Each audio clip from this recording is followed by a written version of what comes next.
Yeah, I don't ever remember feeling like this.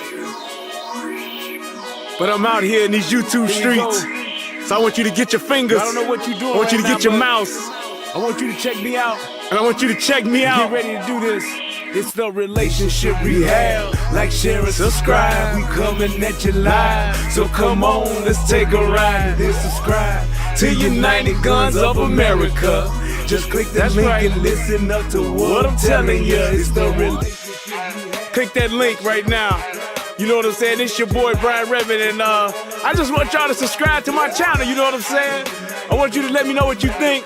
I'm gonna talk about some things, you can talk about some things, and we can do our thing. You know what I'm saying? I mean, it's all about having a conversation, right? I mean, if we can't talk to each other, then, I mean, what are we really here for? I want y'all to be able to just come over to my channel, talk to me about what's going on with you, and I can tell you what's going on with me, and we can build some things, you know what I'm saying? That's all about growth, baby. So click that link, go ahead and swipe on your phone, whatever you gotta do. Share my content. It's just get me out here, baby. Cause we just talking, you know what I'm saying? It's like, I like doing what I'm doing because it's about the people. It's about us having a conversation with each other. It's about us discussing whatever needs to be discussed. And on these YouTube streets, this is the best place to do it, baby. Like, share, and subscribe. That's right. Click the link. Click the link. Yeah. I just want to say thank you to everybody that's out here that's already subscribed. You know what I'm saying? Cause y'all ain't the first one, and y'all ain't the last one. So I just want to give a shout out to everybody that click the link, that click the share, and then subscribe to your boy. Cause we gon' grow this thing together, baby. Relationship rehabbing, United Guns of America. To the world, blow up, baby. Yeah. Click the link, baby. Click the link, baby. Yeah. Hey, I just want to send a shout out to all y'all. I love y'all. That's why I do this. It's for the love of us, baby. I appreciate all of y'all. Ooh, we gon' do this thing. We gon' do this thing right here, baby. Hey, look, if you at a computer right now, just go ahead and click your link. What else you got to lose, baby? Tell me what you think. Hit the comment section. You can jump on the live panel. We do it all here. That's what it's all about. So come holler at your boy. I've been doing this for years, but I just got onto this YouTube thing. So hey, let's see what it do and where it can go. To United Guns of America. Just click the link and listen up to what I'm telling you, telling you.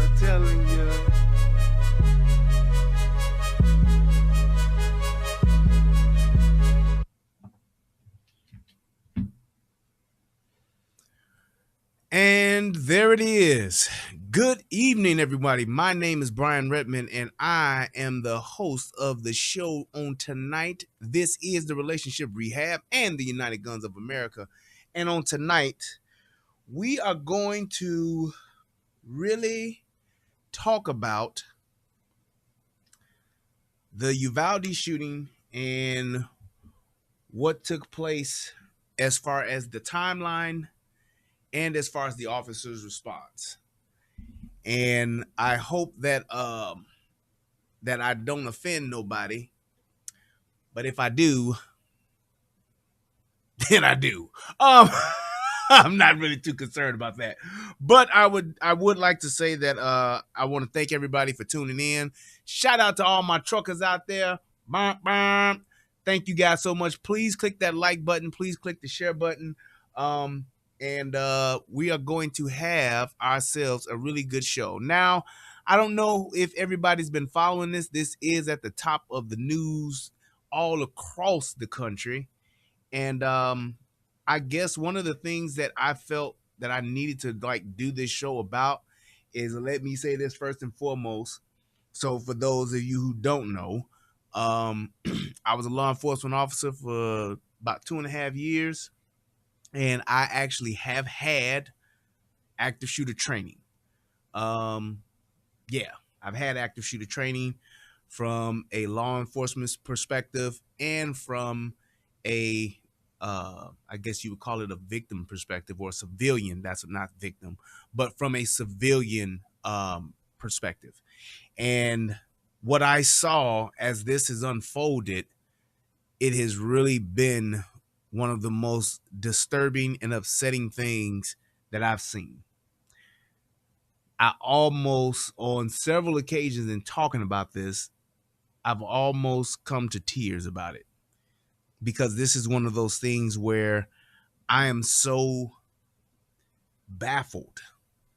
I am so disappointed and embarrassed at what took place from a law enforcement perspective with this incident, and then with what happened afterwards. Now, if you guys watched the show I did the other day about this, you remember me pointing out the red flag that I thought that was really something suspicious. And I said, and it was about the resource officer.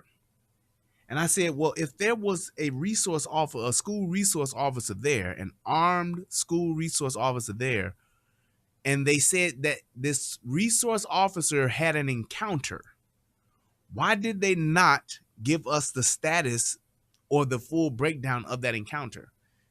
And for those of you who watched the show, you notice I said that, and it was puzzling to me. Usually when there's some type of usually when there is some type of interaction with the police, they usually give you an officer status. Officer was shot, officer was hurt, officer was killed, whatever the case. They'll give you that and let you know what the status of that officer was, and they didn't. And that seemed quite odd to me. What up with it, Lance? Shout out to my brother Lance, my little brother out there in the world. Lance said, I was Liam Assembly today and broke down in tears. I'm telling you, man, this is one of the most difficult things that I've seen. And the reason, and all of these shootings are devastating, you know what I'm saying, in some shape, form, or fashion. The humanity of it all and the lack thereof is one thing. But when you have sworn law enforcement officers who take an oath to enforce the law, and they not only make the wrong decision, but they make the wrong decision and then double down on it at the cost of lives and at the cost of 9 and 10-year-olds. You won't hear me say this too often, but those are not only some of the worst police officers that I've ever seen, but those are some of the biggest cowards I've ever seen. Those men were cowards. I don't know if it was women on that law enforcement team as well, but those officers were cowards. There's no other way to shape it up. There's no other way to say it. There's no other way to paint it. There's no other way. And I know there's some trolls or some assholes that'll look at this and will say, well, you weren't there and you don't know. Well, I beg to differ. As I was stating before, I was a law enforcement officer for 2.5 years. My father, who taught me a lot about just police work and police tactics and things like that, he was not only a Chicago police officer for 30 years, but he was also on the HBT unit, which is the Hostage Barricade and Terrorist Unit. And he made it his business to make sure he taught us the things that they did as far as their tactical approach to certain things. And it was just one of those things to where, aside from the stuff that I already knew, the actual training that I had in doing this, when they gave out the timeline and they talked about what these officers did, and I found out a lot of this morning. My brother Easy, he was really just giving me a lot of information on this. But when they broke all that shit down, I got so sad and so angry and so upset because they knew what they were supposed to do. This training that we have, this is like universal shit. Because active shooters are, it's each one is different, but because of the level of carnage that takes place with an active shooter, the training for active shooter is pretty much universal. The changes that are made are pretty much made across the board. Something comes up and it's changed, just about everybody does it. Most officers that are in leadership positions pretty much go to the same handful of active shooter training courses, and they bring it back to their departments and they teach it out. That's what most of them do. So it's not everybody's doing their own thing. Nope, it's not like that. Pretty much everybody is pretty much on the same page, and there's a consensus as to how the response is from a police officer's perspective to an active shooter. And we're going to talk about that tonight. There is a universal, for the most part. I mean, you may have a formation difference or something like that, but for the most part, that's pretty much how it goes. That is the way that everybody does it, is pretty much how it goes. And the way that these guys did it, it was beyond wrong. It was beyond wrong. And I'm going to go through it and break it down and just tell you, so you will be able to see where this shit went off the rails, where it went wrong, where the officers literally screwed up. And the fact that they had the audacity to stand out there outside of that building with what was going on in that building and with who was in that building, it is baffling to me. If I'm talking, you don't hear me say this too often. There should be these officers that were out there, the leadership officers, the sergeants, the lieutenants, and all, they should lose their jobs. Plain and simple. You don't get to make that kind of mistake and come back the next day and get on TV and say, oh, it was the wrong call. Yeah, I think we all know that. This is hindsight. You don't get to make that kind of call. You don't get to make that kind of statement when that amount of life has been lost due to your flat out idiocracy. There's no justification as to why they did what they did, as opposed to them just being cowards. And I'm telling y'all don't hear me say this too often about police officers getting fired and losing their jobs. This is something that they all knew. They chose the easier thing.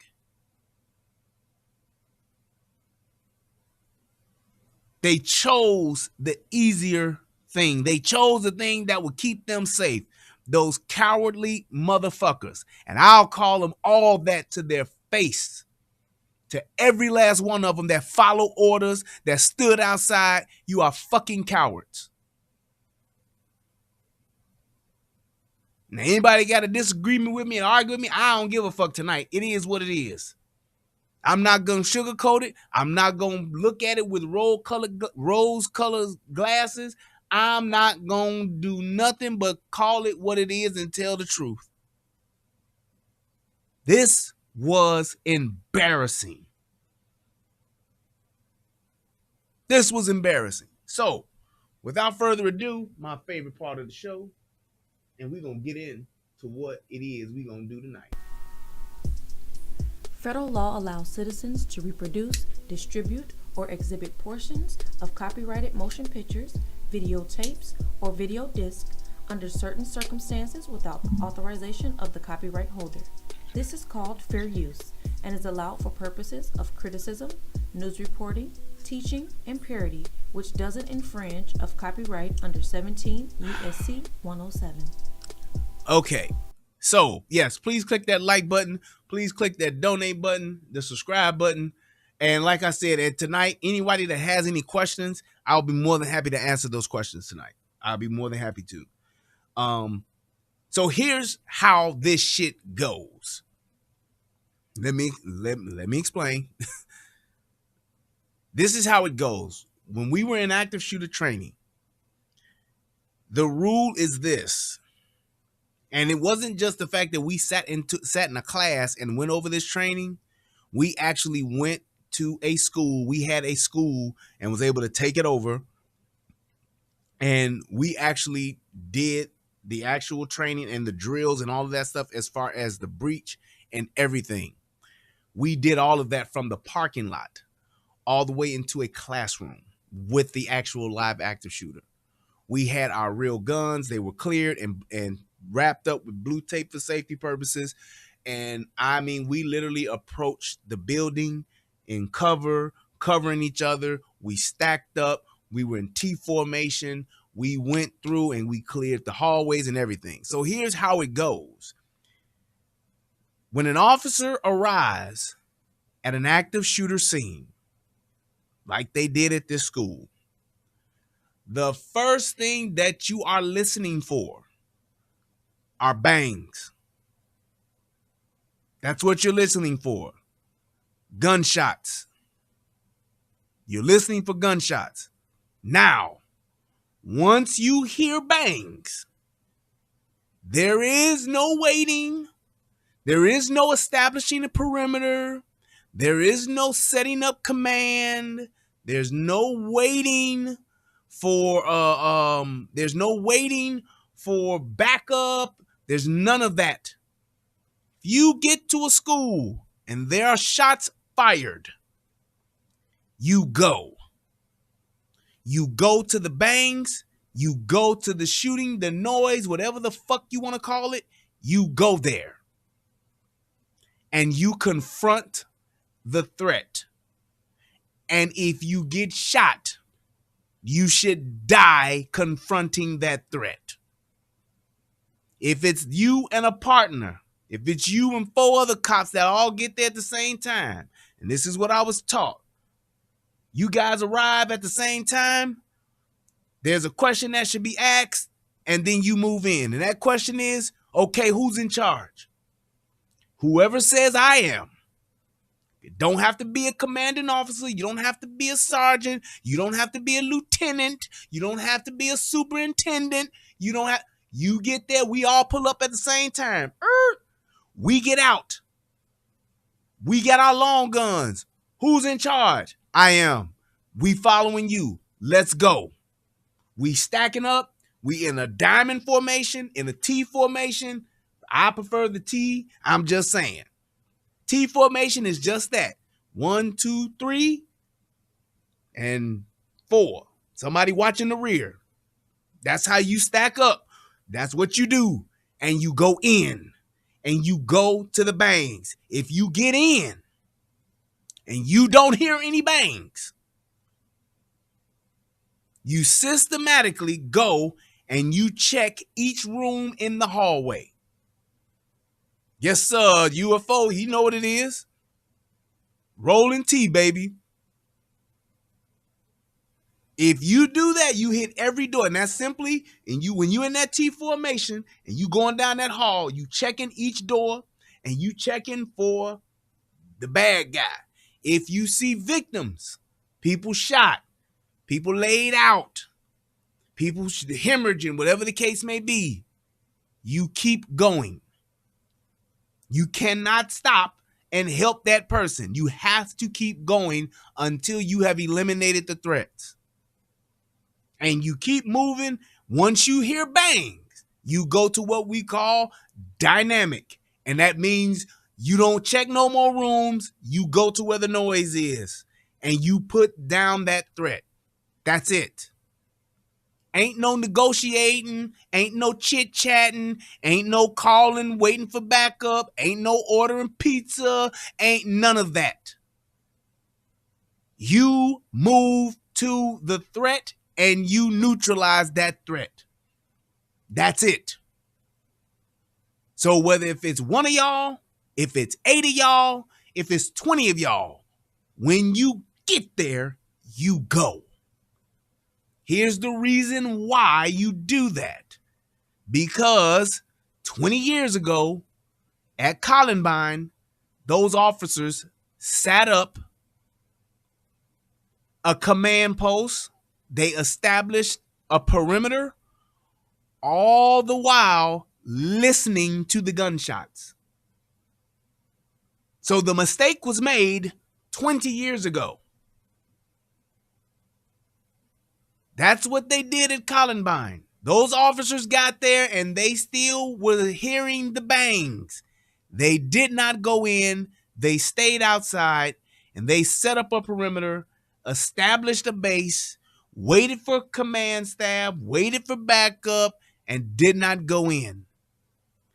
And then we saw the error in our ways and we changed that. That was a universal change. It's been like that for over 20 fucking years. When there is an active shooter, you go. That's it.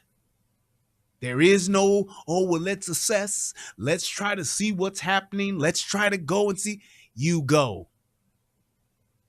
So now with that being said, what these officers were trained or should have been trained to do, and what they did, they tried to treat this situation like a hostage barricade situation.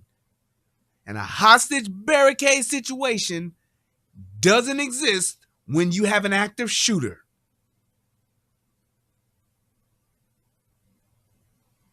It just doesn't. You can't turn it into a hostage situation when you have an active shooter. Active shooter is just that. There's an active motherfucker shooting. Once that has been established, there is no changing of the plan. You go get that motherfucker. Now, here's the other caveat. Especially if it's in a school.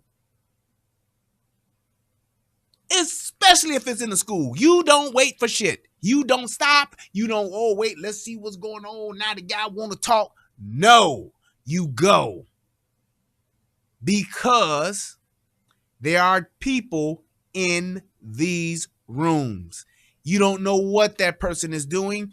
You don't know what that person is planning to do. That person could stop shooting. Well, he stopped shooting. Yeah, he could be doing that while he's setting up his fucking C4 bomb.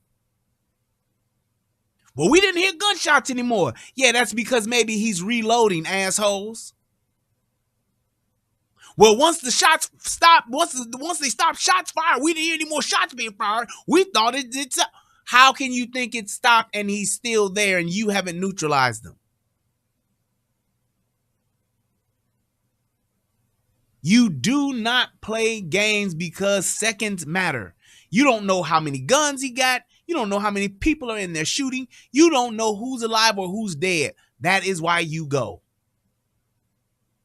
And if you get one of your boys get shot, one of your partners get shot, you still gotta stay in the fight.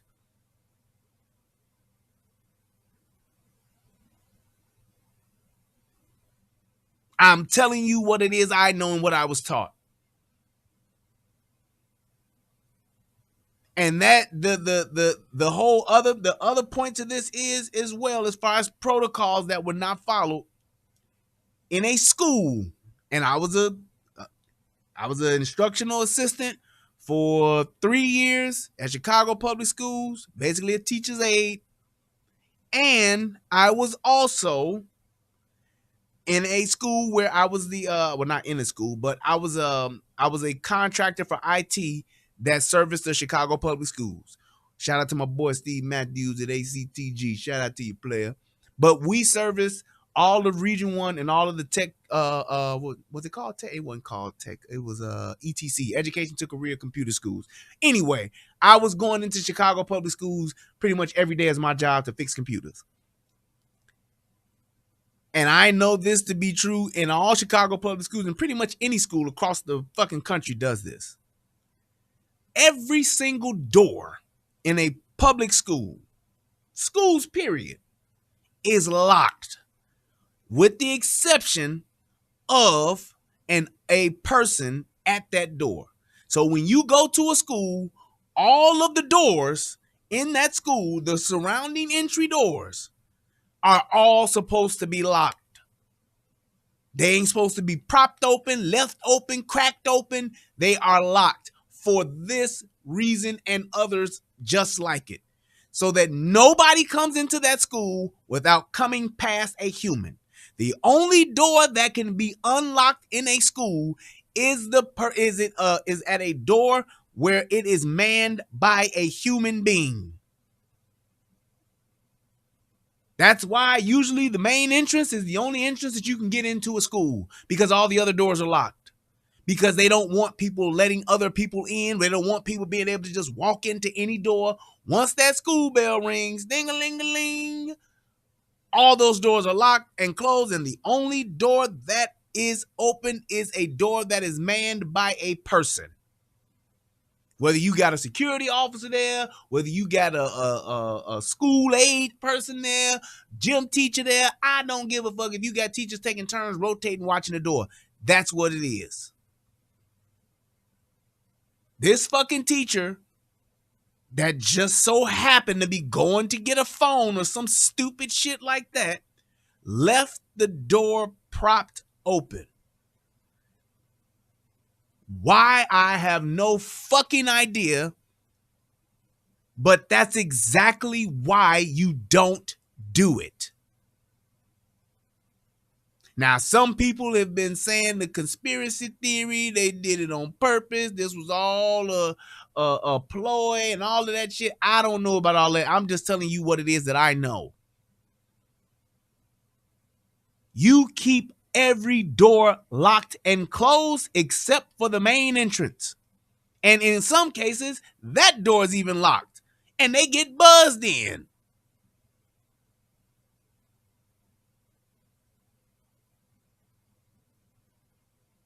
Just saying, that's what it is. Why this person felt the need to not only go out this door, which is fine, but to prop that door open because they lazy ass didn't want to walk around to the front, or if they didn't have a key, they damn sure should have got somebody to say, hey, come hold the door for me.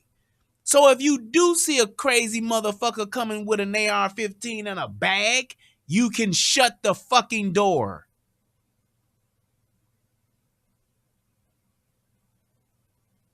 I'm just telling you what it is that I know. This shit was not, it was so bad from so many different angles. And I just don't understand why these officers and how these officers had the fucking stomach to stand by and wait and watch and to hold parents back as 9 and 10-year-olds were literally being slaughtered like fucking lambs.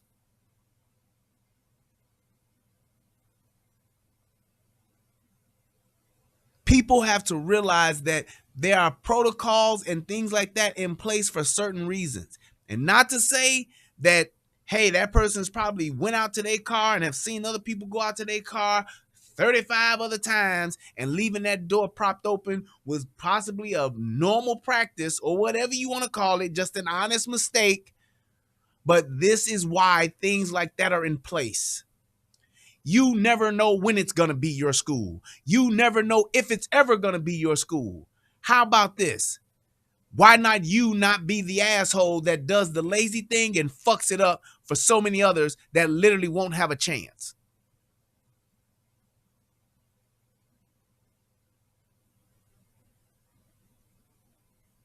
How about that? This school resource officer that they talking about that's supposed to have been there, wasn't there, they've been paying and charging the taxpayers to have him there, and this motherfucker wasn't there, and then these bastards got on national fucking TV and lied, and not only said that he was there, but the lying motherfuckers then said he even had an encounter with this person.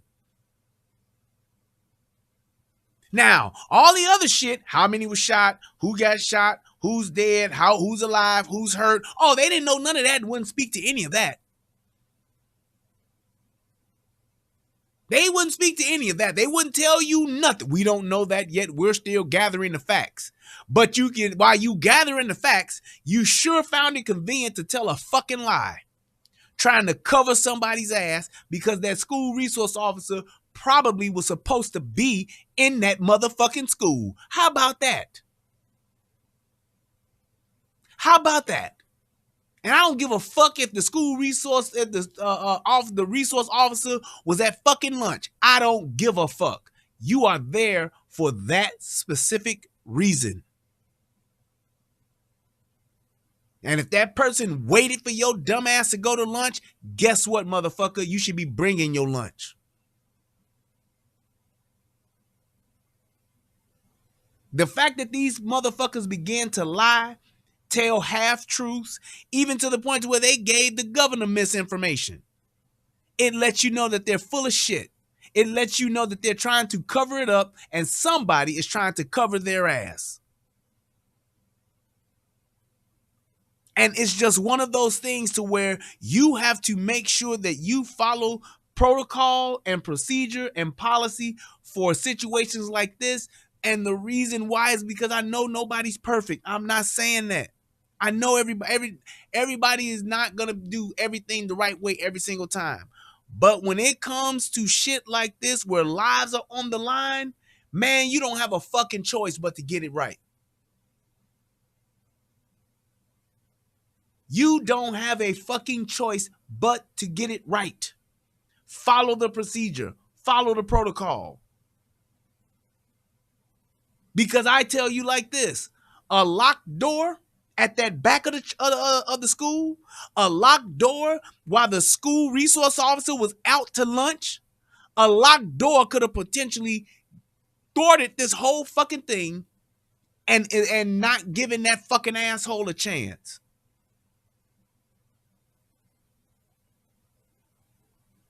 How about that?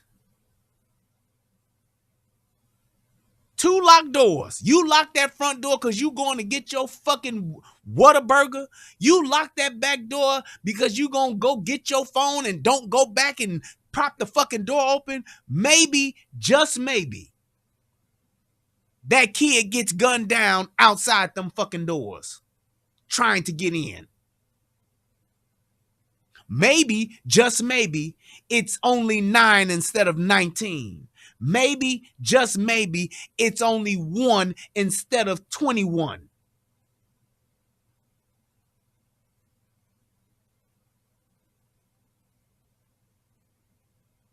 And let me say this before I start breaking down these videos. Let me say this.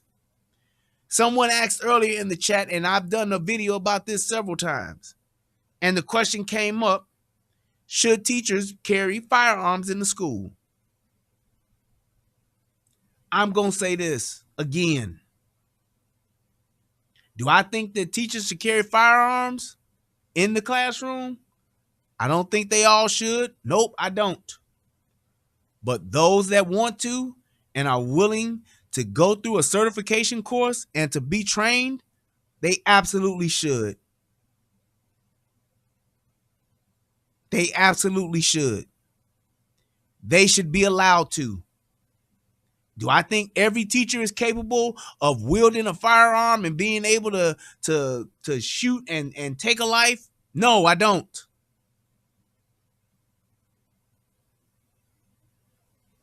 I don't. But I do believe that there are some teachers, there are some people, there are some gym instructors, there are some fucking school administrators, some fucking deans of students, some fucking principals, assistant principals, vice principals, somebody in those schools could carry a gun and be an effective force. Because I would rather have a teacher that's afraid for their life and step up and shoot a fucking active shooter than to have nothing in there and to have them all in a corner with nobody to fight for them.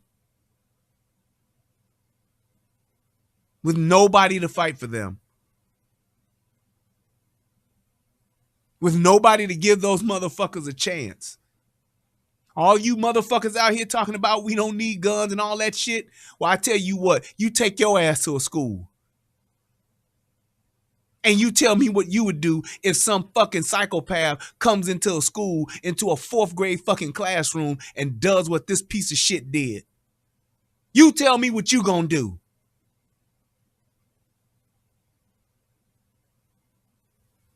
I'm not losing my shit again. I'm good. I'm going to stay on and do what I need to do. I got to get this shit out. But I can't get past the fact that these people have just totally disregarded their fucking training or not had any training at all and just literally let these people get slaughtered. These babies, these kids.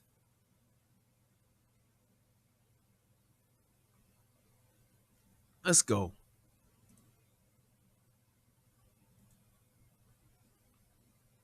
Lieutenant, thank you so much for being with us. We have learned more details. We are still looking to fill in some of the gaps here, so I do appreciate your help. I do understand when the shooter arrived here, you have said he was engaged by a school resource officer. Engaged how? Right. So good morning. So yes, as you mentioned, of course, our main focus right now as the lead investigating agency is to provide factual information, gather the facts. Right now, what we're trying to establish and corroborate exactly what was that role for that initial school resource officer. Was he responding in his vehicle? Was he off his vehicle? What was the distance between him and the shooter? So we're trying to establish exactly what was his role and how did he encounter the shooter. So we spoke to that school resource officer yesterday evening. Our Texas Rangers did an interview with him. So I'm hoping to receive updated information today at some point in regards to what was his exact role when he initially saw the shooter prior to going into the school. You lying son of a bitch. He didn't. Why would you just not say, well, to our knowledge, this person was not there when this occurred? Because he wasn't. Plain and simple. Plain and fucking simple. You lying piece of shit. I understand that you want to protect your own. You want to back the blue and the thin blue line. I get that. But you don't fucking get up here and fucking lie and let the people be fucking misled when you got 19 fucking kids, dead fucking bodies on your hand. Their blood is on y'all hands, you motherfuckers. Own it. And are you aware at this point if he did fire his weapon? At this point, we are not. Initially, there was information, there was preliminary reports that as far as engagement, there was a encounter between him and the shooter at some point where there was gunfire exchange. But right now, we are trying to corroborate that information. That's why we spoke to the officer yesterday as part of this investigation, because again, we want to provide factual information to make sure we corroborate every statement, as far as anybody that's making statements out there, to corroborate what's ever being shared. So that's why it's very important also for anyone out there that has heard or witnessed anything to contact the Texas Department of Public Safety so we can speak to them and corroborate their statements. You a goddamn lieutenant.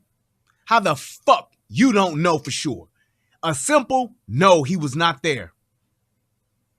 No, there was no encounter. You knew that shit, you lying motherfucker. He knew it and still trying to cover his ass. Still trying to save face. You knew it. Why wouldn't you just say it? At this time, the reports that we confirmed, he was not there. There was no encounter. We don't know why there wasn't one and why he wasn't there. But goddamn it, he wasn't. There was no encounter. Let's keep the fucking facts and let's keep the shit straight.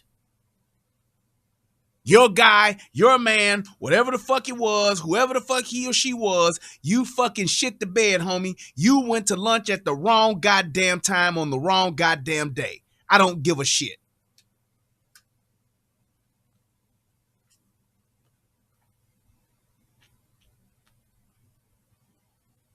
Plain and simple. That was your watch, school resource officer. If you gonna leave that building, there's no way I could be the school resource officer at a school. And I leave my post and that whole fucking school ain't bunkered, ain't hunkered down. How about you just get Uber Eats instead, motherfucker? How about you call one of those other fucking officers and say, hey man, can you come sit at this door? Bring your car around and come and sit here unless you get a call or something while I run to fucking whatever the fuck, get my Subway, get my donuts. I don't give a fuck.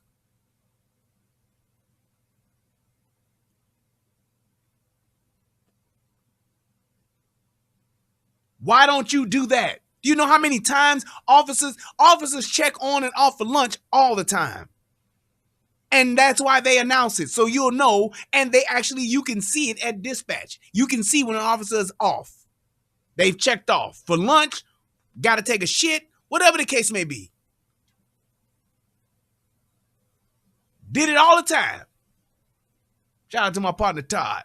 Hey, man, I got to go drop a deuce, baby. Let's park over here. We're going to give me 20 minutes. I got to work this out.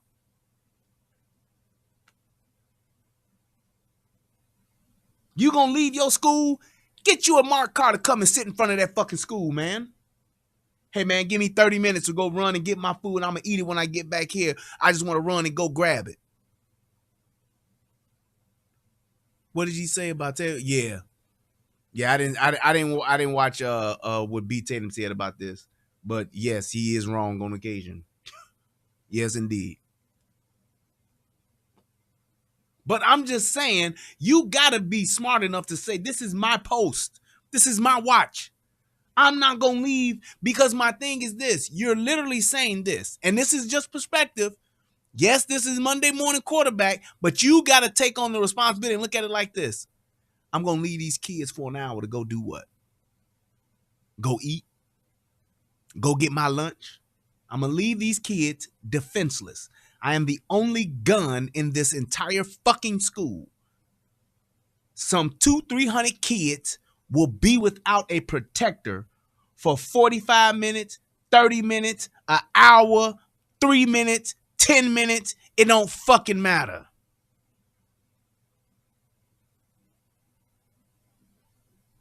It don't matter.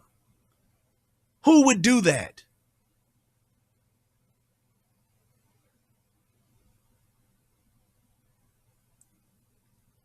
JB says our school resource officer is also a city police officer. He often is not there due to trainings, or sometimes he has to leave to go deal with issues in the neighborhood. Then that's a bullshit ass resource officer. And this is why I said our government, who can send $40 billion over to the Ukraine to help them, could damn sure take $20 billion and send some of that money so that we can have school resource officers that actually show up and can be there from what time the school open up? 7:30 to 2:30?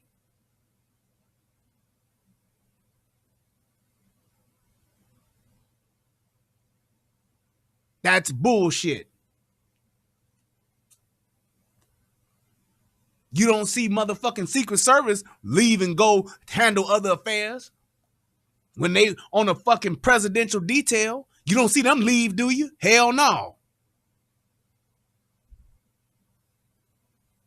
So I don't want to hear that shit. That's piss poor fucking school resource officer. I don't give a fuck what well, we got somebody here some of the time. Motherfucker, I need somebody here all the time.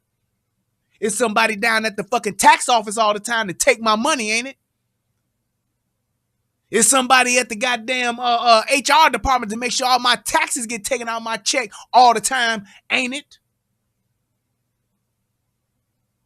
It's somebody that'll write me a fucking ticket when I run a red light with that red light camera shit they got going on all the time, ain't it?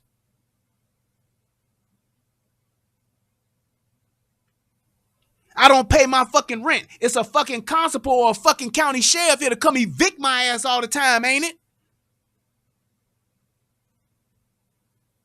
I don't pay my light bill. It's a motherfucker always outside ready to cut the fucking power off to the goddamn power box all the time, ain't it?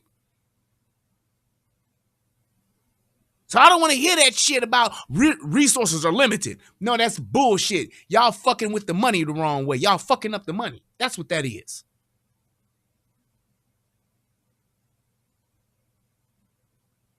Because that 6-figure salary going to that fucking principal get dropped every 2 weeks, don't it?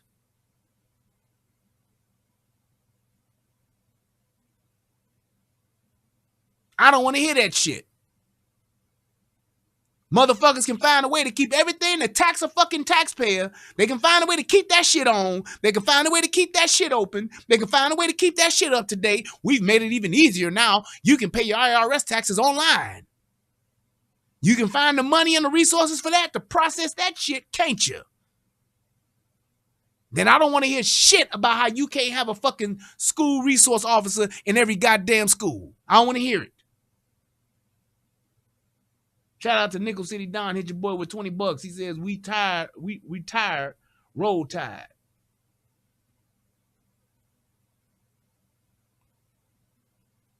Derek says, shout out to Derek, hit your boy with $5. He says, in the Philippines, they have armed guards with shotguns and ARs at the door. They can do it in a third world country, but we can't. Exactly. We can do it.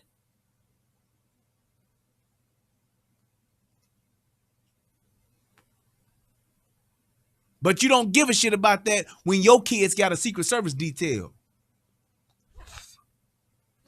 Shout out to Joe Biden. Shout out to Kamala Harris. You don't give a shit about it. When you wake the fuck up and it's a guy with a fucking suit on and a goddamn P90 or a fucking scar outside your fucking door every day, walking you to the car every day, standing outside while you eat lunch every day, walking into a building and sweeping it for bugs and bombs and every goddamn thing else every single fucking day. You don't give a shit about it then. The president is on his way to go and see the families. Man, I don't give a fuck about that. My baby is dead. I don't care if it's Donald Trump, Abe Lincoln, Barack Obama, Joe Biden, Ronald Reagan, Jimmy Carter, George Bush, Bill Clinton, George Clinton. I don't give a fuck who coming to see me when my baby is dead. Fuck all y'all.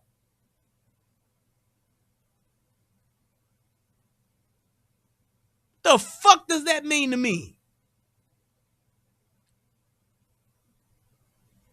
And I'm not saying that they trying to, that they assholes, but it don't make a difference. It don't ease the pain to shake the fucking president's hand when my baby is dead, motherfucker. Because some coward-ass police officer stood outside, and I'm going to make the call as this being a terrorist situation. This is a barricade situation. The fuck?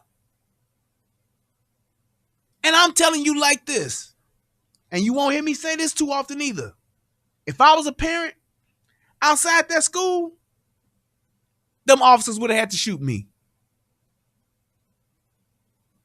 There comes a time when you heed a certain call. I ain't going to say ring out of we out of the world, but there comes a time when the person that's in authority is making the wrong call. You got to sometimes put it on the line and say, man, fuck you. I'm going. Shoot me if you're going to stop me. There's no way I would have stood outside while my baby was in that school. There's no way. I would have went as far. I would have shot that mother. I would have shot them motherfucking police officers. I would have cursed them off for cowards. I would have shot them mother. I said, man, if y'all don't let me go, y'all motherfuckers better get ready to shoot me right now. Y'all motherfuckers standing out here talking that calm down, hold back, we're holding the line. Man, please, my baby in there. Fuck what you talking about. My wife in there. Fuck what you talking about. I'm going, bitch. If y'all hoes out here scared to go, fine. Move out my way. Put your hand on me. You better put a bullet in the back of my head as I'm walking into the school. Because I'm not going to live with the fact of standing outside while some dumbass cops following a dumbass commander's orders let my baby die. Nope. I can't do it. I couldn't live with myself. Just like when I talked about how motherfuckers sat and videotaped and watched as them officers had it, that officer had his motherfucking knees on George Floyd. I don't give a fuck what kind of procedure that was. I don't give a fuck what kind. You got cuffs on that man. Get the fuck off his neck. Get the fuck off his chest. Because a simple motherfucking bum's rush would have maybe saved that man's life. I don't give a fuck what drugs he did. I don't give a fuck he had a counterfeit 20. He in cuffs. Get off of him, you piece of shit. I'm just telling you the truth, man. I ain't trying to, he was on fentanyl. He was on this. Well, he was also on a motherfucking nigga on his motherfucking back and chest and neck area. He was also on that. It wouldn't have mattered because of the drugs in his system, he would have died. Well, don't help him, motherfucker. How about that? So I guess if you get motherfucking stage 4 cancer, I can just come and stab your ass then, huh? He would have died anyway.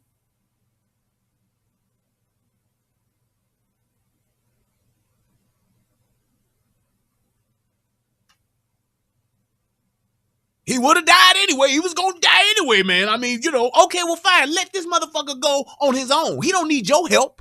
Fuck you talking about?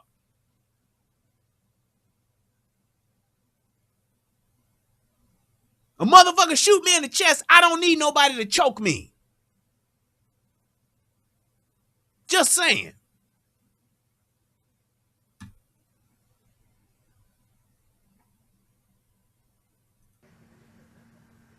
I understand that, and that's what we want. We want the accurate information. So at this point, what you're telling me is the officer was armed, unclear if he did fire his weapon. I do want to ask you about the door to the school. And he just lied again because he wasn't there. Was the door locked? So what we know right now, and again, everything is still preliminary. We're still trying to establish what security measures were in place. We do know for a fact that the shooter was able to make entry into that school unimpeded, as far as there was no type of security, as far as locking mechanisms at that initial doorway. So we're trying to establish exactly what were the policies, what were the procedures for the school. So we're working closely with the school district, with the superintendents, to see what the policies were in place. But also one thing I want to add too, with that initial school resource officer, once we're able to corroborate exactly what was his role, we do know for a fact that the shooter was carrying a backpack prior to entering the school. And that backpack was left at the doorway prior to entering. So we know that backpack contained numerous magazines, numerous rounds of ammunition. So that ammo could have been used to carry out potential killings inside that school. So that's one key point that I want to point out, that backpack was left behind. Understand, the backpack was left behind. So as bad as it was what happened here, what you're saying is it could have been even worse. The door was not locked. The shooter gets in. Right. We do understand that there then was an encounter with other law enforcement officers who had arrived on the scene, where shots were exchanged back and forth. Can you tell us definitively, was that before or after he entered the building? So when the initial school resource officer arrived on scene, there were several other police officers from... Why would the initial school resource officer be arriving on the scene? Did anybody catch that? Shouldn't this motherfucker be on the scene? Shouldn't this motherfucker have been on the scene?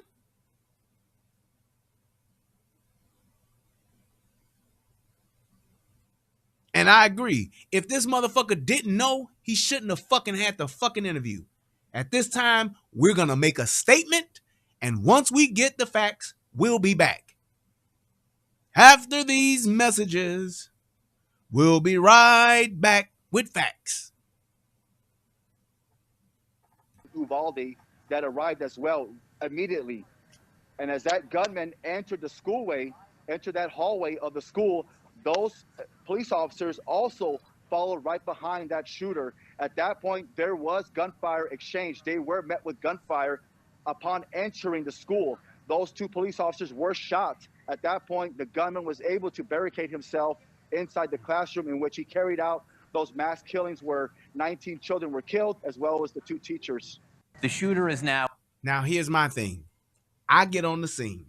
I arrive at Robb Elementary, and I see not one, but 2 of my fellow officers shot, and the shooter is still inside. Why would I not go? Why would I not go? 2 of my brothers are down. Whether it's a flesh wound or whether it's a fatal wound, they've been shot. Officer shot, all hell's breaking loose. I'm going to get there and do what? Wait? For what? Stand down for what? Why would I be in a holding pattern when I got a person who's just shot 2 police officers and is now inside of a school? Why would I think this person is going to barricade himself and not shoot the motherfuckers that's in the school? Why would I think that? That's an idiot that thought that. That commander is a fucking idiot. Lorenzo Davis says, so Brian, you telling me I guess he's trying to say would have would have shot it out with the police to get inside, to get to your child? Yes, I would have, because they're fucking cowards anyway. They probably wouldn't even stop me. And if I would have had to shoot them to go get my fucking baby, yes, sir. Yes, sir. Yes, sir. Because you do know that while this shit went down, and like he said, with those 2 officers shot, more officers are arriving on the scene, they heard the fucking bangs. You do understand that, right? See, that's the part that motherfuckers ain't saying. Because now with this timeline, and we're going to break that down, with the timeline, the officers got shot when they confronted this guy going into the school. They were already on their way there because of what had already happened with him shooting his grandmother in the fucking face, and with him actually going and flipping his fucking car. He then shot at 2 other people across the street at the funeral home. So there have been multiple 911 calls. Officers are already en route. So yes, when they got there, them motherfuckers heard the bangs. Just keep that shit in your mind. The bangs were heard by those police. Inside the classroom, these 2 adjoining classrooms. How long was he in there? Right. So I understand that's what everyone wants to know, is a timeline. We're trying to... See, this is the type of shit I don't like. Now, I've already previously broken down my opinion of George Floyd, and what I said was just what I said. I didn't add shit else. And it's always a motherfucker that always comes and says this kind of shit. George Floyd was detrimental to every community he was part of. What if it was your pregnant wife that he held a gun to her belly? Fuck Floyd, good riddance. Right. Well, sir, that may be your opinion, and you may feel that way as a man. I get it. But a law enforcement officer has to enforce the law. He doesn't get to play vigilante. So shut the fuck up about George Floyd, or get the fuck out my chat. How about that? You in your feelings, I'm giving you facts. I'm giving you the law. Police officers don't get to get into their feelings, and they don't get to be vigilantes. Their job is to uphold the fucking law, enforce the law. You break the law, I take you to jail. That's my job. Now, you may not know that because you don't know shit about being the police. I do. That's my fucking job. My job ain't to make you suffer. My job ain't to sit on your fucking chest. My job is to arrest you when you break the law and take your punk ass to jail. All that extra shit you want to add on, all the extra little shit you want to put on top, the little sprinkles you want to put on top of that, you go right ahead. That's not a police officer's job. And that's why you ain't one. So I don't give a fuck if he went and he stabbed 72 old ladies. Once I put cuffs on him, he's in my custody. I don't have to sit on his fucking chest, you dumbass. That's the problem with motherfuckers. You got your personal feelings into some shit, which I get, but that don't mean you get to motherfucking play vigilante, because you don't. You don't. As a police officer, you are sworn to enforce the law, not to get rid of, what did you say? Not to get rid of detrimental people in the community. You don't get to do that as a police officer. Now, if you a nigga on the street and he come in your house and he do that to your wife, then by all means put him down like the fucking maggot he is. But if you a fucking police officer, you fucking arrest him and do your fucking job. That's why you have authority, sir. Get y'all shit straight before y'all start running y'all mouths about y'all personal feelings and what somebody had did 10 years ago, 2 years ago, 2 months ago, or 2 days ago. It don't fucking matter. My job is to enforce the law on what occurred right now when the law was broken. And the law that was broken was that motherfucker passed a fake 20. That's it. Fuck all that extra shit you want to talk. You don't get to do that as a law enforcement officer.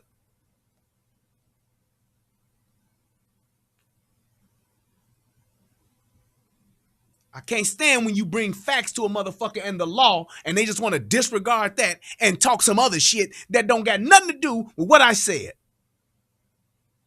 Establish a timeline from the initial shooting with the grandmother to the point where the shooter was killed.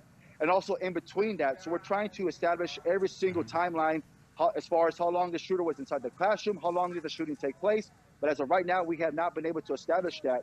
We want to provide factual information as opposed to just providing timelines that are preliminary. We estimate anywhere from 40 minutes to an hour. That was a statement that was made by our director of the Texas Department of Public Safety. But again, we're trying to establish, was that comprised of from the time the initial shooting to where the suspect was killed, or was that from when the suspect arrived at the school? So again, a lot of information that we're trying to corroborate. Hey, Mark, just like you didn't announce yourself when you got here, or if you did, you don't have to announce yourself when you leave. It's all right. Just click the X at the top. That's all you got to do. So we can provide that actual information to the viewers and to everyone else, and also to the victims of the families. And I do understand that. And all of my questions are just trying to provide the biggest, most complete picture to the families, to the country, as to what happened here. You say 40 to 60 minutes. There's some question about whether that's from when the shooter arrived or when he got into the classroom. It's still a long time. Why did it take as long as it did for the tactical team to go in? Well, one thing to understand, too, that we know several officers were off duty and they still responded to the scene. Again, trying to establish exactly the timeline as far as the response time. We know that officers were on scene. As I mentioned earlier, we had the school resource officer that was initially on scene, still again trying to establish his role. We had secondary officers that arrived on scene that were actually met with gunfire upon entering the school. So we know law enforcement was there. There was an immediate presence from law enforcement. But again, trying to establish a timeline, we need to gather all those facts, working with FBI, trying to gather surveillance video, talking to witnesses. So again, right now, we do not have an accurate or a concrete timeline to provide to say the gunman was in the school for this period. So we want to provide that factual information once we're able to obtain that. I do understand, but there was a period of time when the gunman was in the school and there were law enforcement officers on scene. And those law enforcement officers that were here during that period were not going in, correct? Well, as I mentioned, there was 2 officers that did make entry when that shooter was making entry into that schoolway. So there was an immediate response. And right after that, we had a special response team that arrived, as I mentioned earlier, that was comprised of federal law enforcement officers, local police officers, a county deputy. They all made entry into that school. Then you had other officers that were trying to evacuate children and teachers by breaking windows around the school, trying to pull children and teachers from those windows, trying to evacuate them to preserve any further loss of life. So there was immediate response. But again, trying to establish exactly a timeline, we're still working on that right now. And there's another lie. There was no immediate response to the active shooter. They got on site and literally had their hands in their pockets. Plain and simple. And Dwayne, if you want to find out what channel time he's on, go to his all my links. That's all you got to do, bro. You can go to any of his previous shows, click on the description box, go to all my links, and you can actually get it. And you can find out where he's at, where he's broadcasting, or you can just go to his OnlyFans and you can sign up for him right there. That's how you keep up with him. Case closed. That's all part of the investigation. Understood. Again, what I was just trying to establish is between the time when those officers were first met with gunfire and then the attempt that did ultimately break down the door, what was the nature of that pause between those 2 periods? That's what I'm trying to get at there. And it is during that period that we are now hearing stories about parents Okay, here we go. Nasir says, I read the handbook, sir. The procedure was by the book. Read it. It's the book procedure for dealing with a hysterical resistance. Sir, you can blame individual police if you want. It was the training. Hysterical resistance is different than active shooter training.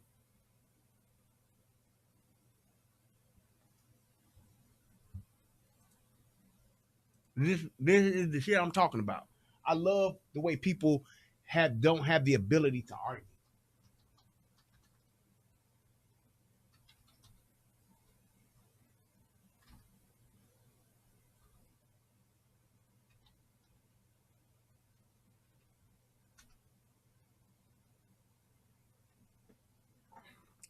Boom.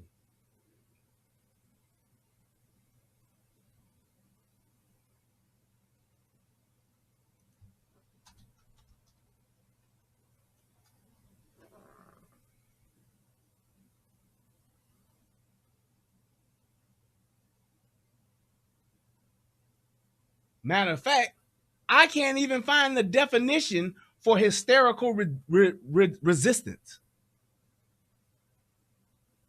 Show that definition, sir. Since you read the handbook, I just Googled that definition because I've never heard that term before, hysterical resistance. So I don't know what the fuck that means.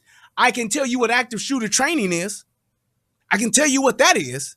I don't know what the fuck a hysterical resistance is, but I can definitely tell you what active shooter is. I do not see a definition for hysterical resistance. So what the fuck that's being classified as? I can promise you this, it's some new term and it ain't an active shooter.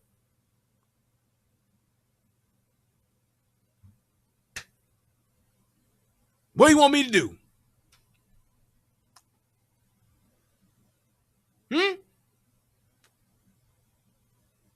Just saying. You see how people would just pull shit out of their ass, pull shit out of the air, and just say some shit? Arrived on the scene. The Washington Post spoke to Javier Casares, who is the father of Jacqueline Casares, who was killed here. And Javier told the Washington Post, he says, there were 5 or 6 of us fathers hearing the gunshots, and police officers were telling us to move back. We didn't care about us. We wanted to storm the building. We were saying, oh, I see. Oh, he's saying, talking about Floyd. How worried we my were, God. Why do and y'all we wanted to get our... Why do y'all have to keep staying on that? It's just like how you know what it reminds me of? It reminds me of how, I'm not going to even say it. I'm not going to even say what it reminds me of. But all I'm saying is this. I don't understand why people find it. And for the most part, it's a lot of white people that do this. They want to justify that dude sitting on a person's chest and neck area to the point to where he was unresponsive. I don't understand why somebody is cool with that. The man was handcuffed. And I've asked, and this is the question I always ask, and nobody ever answers it. Nobody ever answers it. They will say what the policy is and the training was, and they were trained to do that. Yes, there have been plenty of tactical maneuvers. There are plenty of hand-to-hand combat tactics that you are taught in hand-to-hand combat training. They're countless. Not one of them, and I mean not one of them, tells you to continue doing one of those tactics while a person is laying on the ground handcuffed. The pressure point things that you can do, putting your fingers under a person's chin and all that, it is to get that person subdued and under arrest. There is nothing, and I mean nothing, that tells you to keep doing a particular move, a particular hold, or a particular type of restraining maneuver. And it tells you to keep doing it once a person is handcuffed. And you show me one fucking police officer that will say that, and I'll call him and you a fucking liar. Not one. And every time I've had this discussion, I always say that, and not one time has that ever been answered. Thank you, UFO.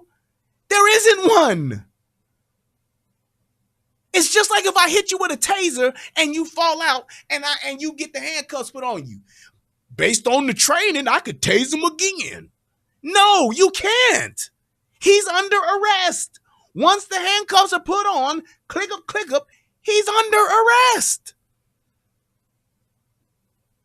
If anything, I should be getting him into the vehicle. However, if I'm not able to lift this big ass nigga up, because he was a big motherfucker, fine. I don't need to sit on his chest and neck forever.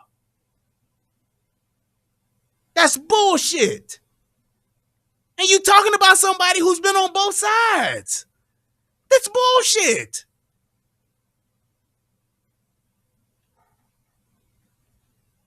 You can say what you want to say. He followed training. Yeah, he did. He got him handcuffed. Tell me what person gets to do that once you're handcuffed. Show me where that happens. How often does it happen? How many times have you watched Cops?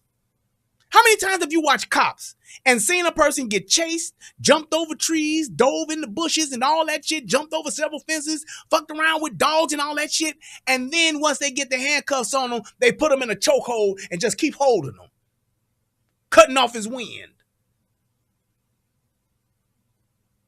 They don't do it. Once you are cuffed, the fight is over. I can cuff your legs if I need to. I can cuff your arms, whatever the case may be. I don't need to stand on your fucking chest and neck area for however long once I've handcuffed you. It is what it is. If you can't answer that, shut the fuck up about it, because nobody can answer that. You don't see people doing that. Jesus Christ. I'm sick of motherfuckers trying to defend some shit. He did the right thing at first, and once he got him cuffed, he should have backed off of him. But he didn't, because he hated the motherfucker, because he always kept dealing with him. Yeah, he could be a piece of shit. Yeah, he could be the scum of the earth. Yeah, he could be whatever the fuck you want to call him, but he don't get to motherfucking get a motherfucker on his chest for 8 minutes because he don't like him. And I'm so sick of you motherfuckers trying to lie and twist the shit to say, well, because of his past, he does deserve it. No, you don't. That's what the fuck America is about, you dipshits.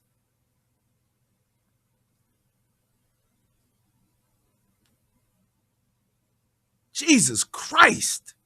Talk about everything else that this motherfucker did. Talked about everything else that was in this motherfucker system. Talked about all of the training tactics. Talked about everything that happened, except for the fact that you ain't never seen a motherfucker held like that or restrained like that for 8 minutes.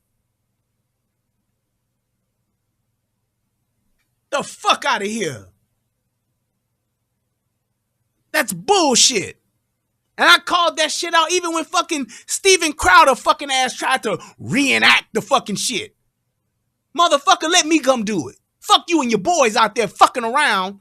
You and your boys playing grab ass dicking around. No, let me come do it. You motherfuckers can put on your costumes and make all kind of jokes and all that shit. Let me come and put my shit on your neck like he did, and let's see what the fuck you do. Fentanyl or whatever.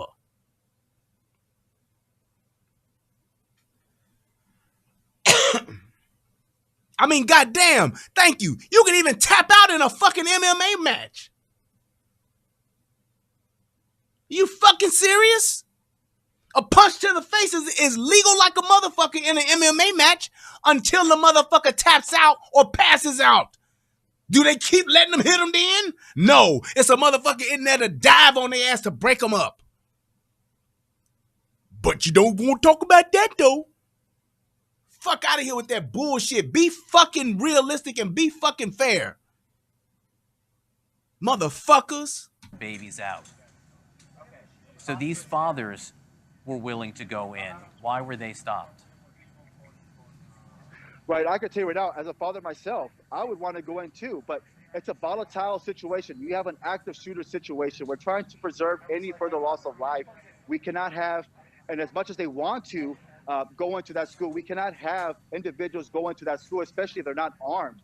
So we also have officers that arrive on scene. There's so many different components involved in an active shooter situation. We have officers that arrive on scene trying to set up a perimeter, so we cannot have any other individuals try to go into that school. But I understand, and I completely understand, because I can tell you as a father myself, I would want to go into that school whether I was armed or not armed to save my child. But again, it's a very volatile situation. There's so many components involved, a lot of unanswered questions, and that's what we're trying to provide by doing a thorough investigation.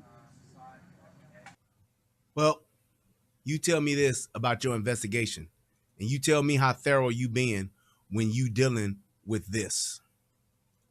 Tell me how thorough you guys are being when you deal with this. He's only in 4th grade, but this morning he's sharing his story of survival. He was one of the children inside a Robb Elementary classroom in Texas when a gunman started shooting. His parents, they didn't want him to go on camera, but he wanted to talk about what he went through.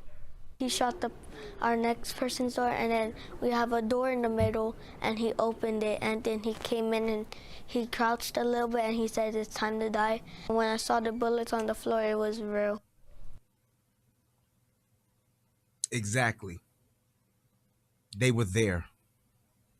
They heard it. They were already there.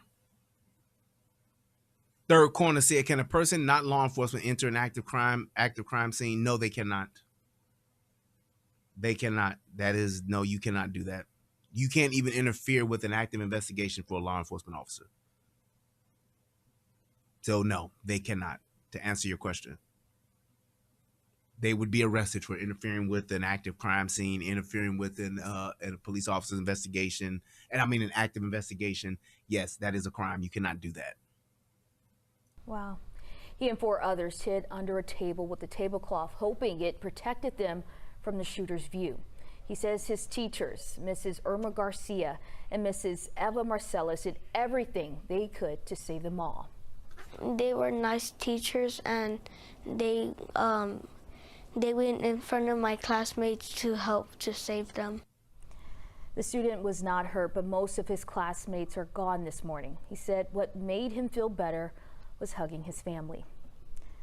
Now, there are ways that you can help the families whose left. Now, you're talking about a kid who's going through that while some officers outside are trying to assess what's going on. Shout out to my man Derek. Hit me with $10. Said another great show. Thank you, man. I'm trying, bro. That kid got his friend and did the only thing he could do, which was hide under a table, under a cloth, and play dead. That's all he could do. So all of the shit that people want to talk about, gathering all the information, that's the information that's happening right then and there. You have to remember that there are officers on the scene before any of these kids get shot. 2 officers have been shot already. So there are other officers en route and arriving in those moments. It's not a lapse in time to where these 2 officers arrive, they get shot by the shooter, and then there's nobody else around. There's not a time lapse like that. This is all in a matter of seconds and minutes.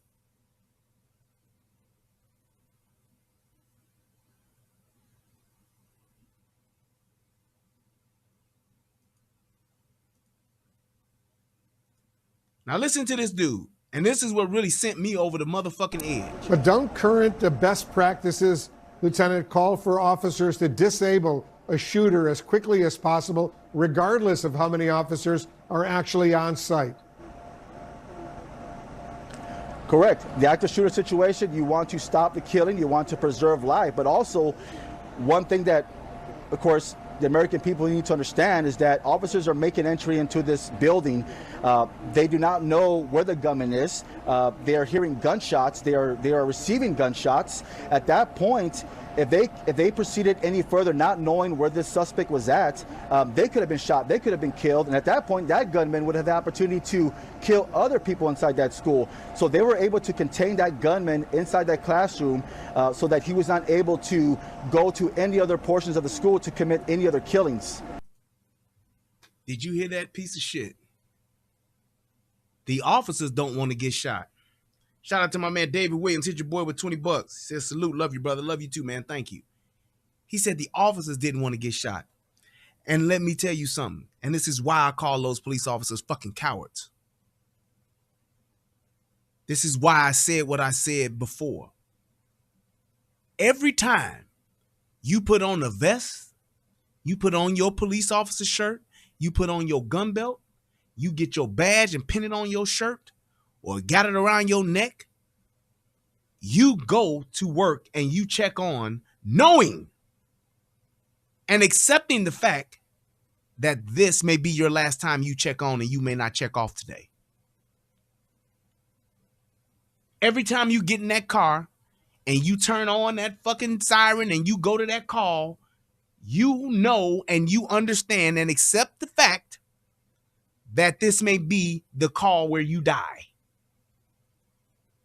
There is no, I don't want to get shot, being the police. You don't get that option. That's like a fucking fireman talking about, well, I didn't go in because I didn't want to get burned. That's your job, sir. You're putting your life on the line every day, every service call. That's what you're doing. And if any police officer can't accept that, please do us all a favor and turn in your badge and get the fuck off that force. I don't want to get shot. What do you think them 9 and 10-year-olds wanted to do today?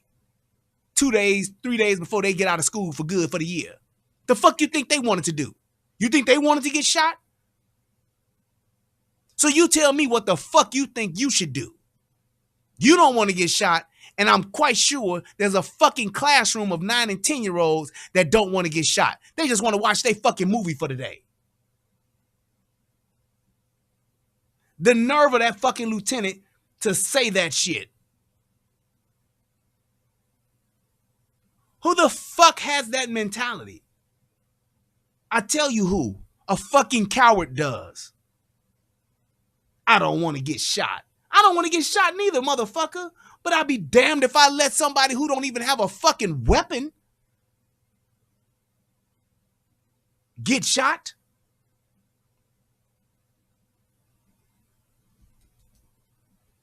What the fuck kind of logic is that? The American people have to understand that they don't want to, motherfucker, we pay you specifically to do that job. To where if there's some shooting going on, you gonna stop it or you're gonna get shot trying to stop it.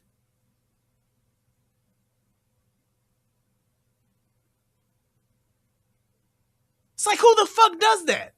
Yeah, I'm a fucking surgeon, but I don't want to see no blood. What? What? Yeah, I'm a fucking race car driver, but I don't want to drive fast. Yeah, I'm a fucking garbage man, but I don't want to take out the garbage. That shit stinks.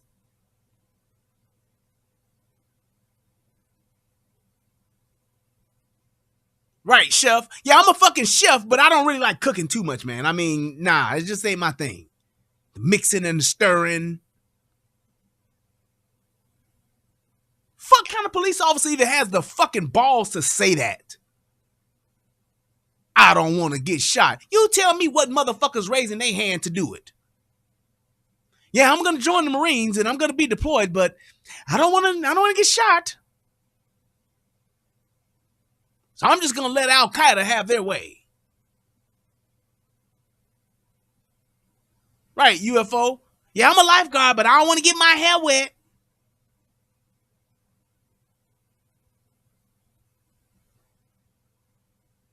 I'm a football player. I don't want to get tackled. I'm a basketball player, but I really don't like that running up and down the court thing, man. It's just, I'd be too tired.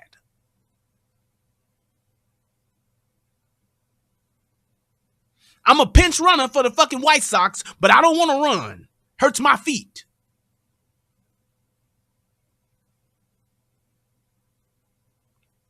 Yeah, I'm a teacher, but I really don't like teaching. I just don't want to get in front. I don't want to deal with no kids. Asking questions and don't know how to do shit. Yeah, I don't want to teach them that.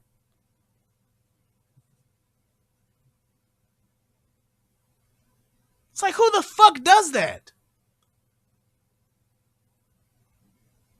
Yeah, I'm a crane operator, but I don't like heights.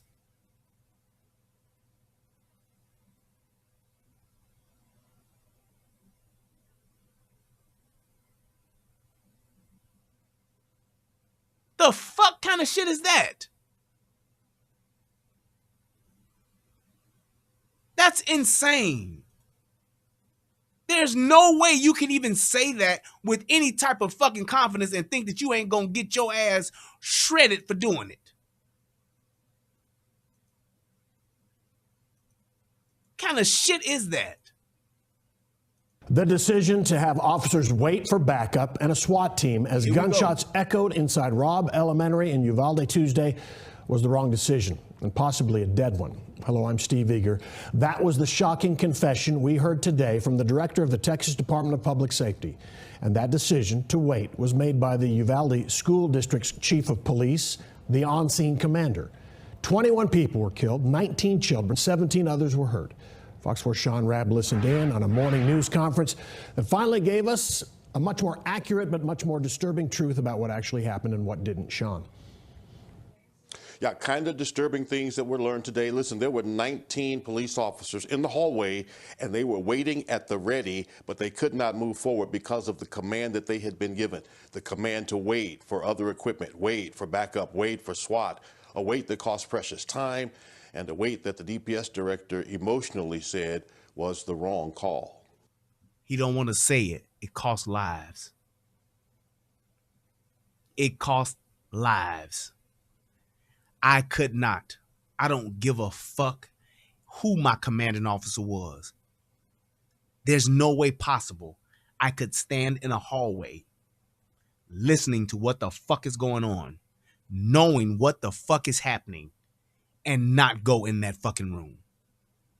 You couldn't pay me to wait in that hallway. You couldn't beg me to wait in that hallway with 19 other motherfucking police officers. Or 18 other police officers. Like I said, even in the military, there are times when orders that are given can be broken. Just like this time. If there was ever a time for you to break ranks, break command, not follow a direct order, don't follow this order, this is when you do it. I don't give a fuck what somebody says. You ain't gonna justify this one. One person making a call, I get it.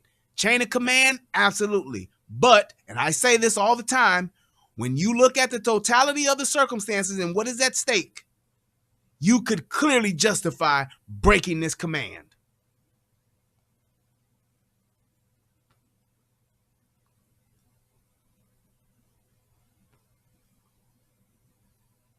You could not only not follow these orders, but you could justify it. Why did you go in, Officer Redmond?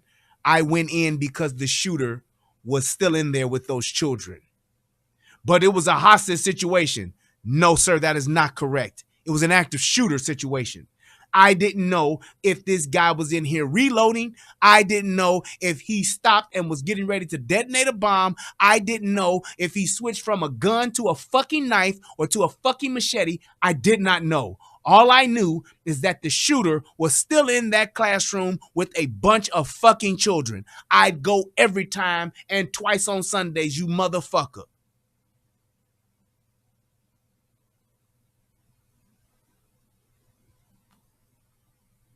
There ain't no stand down when you in the hallway listening to what the fuck is happening and know what the fuck is in that room.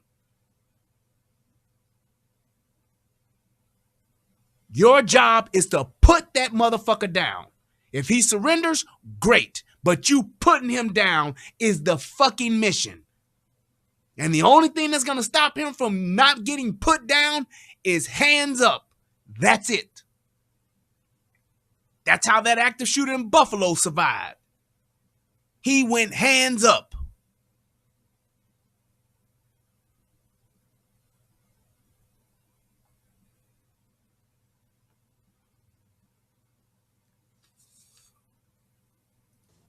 The newest timeline of the tragedy at Robb Elementary begins at 11:37 a.m.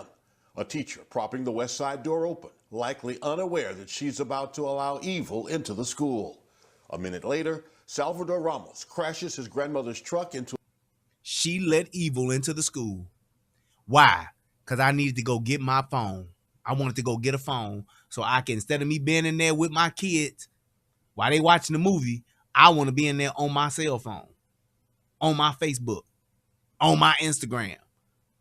I want to be able to tweet to say 2 more days of school before I go on vacation.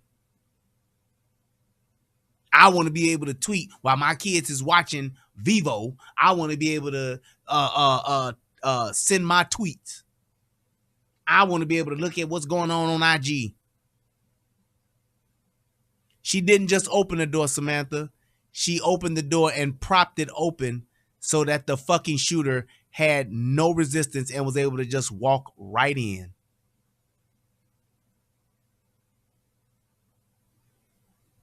A door that locks, a door that can't be opened from the outside because it's locked, is the very door that she propped open. I wonder why that door is locked from the outside. Maybe so that people who shouldn't be in the school can't get in. How about that?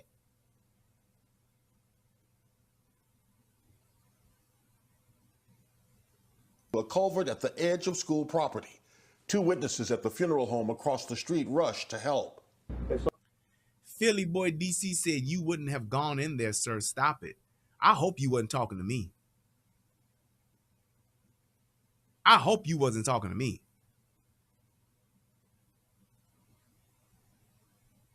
I really hope that that wasn't directed at me.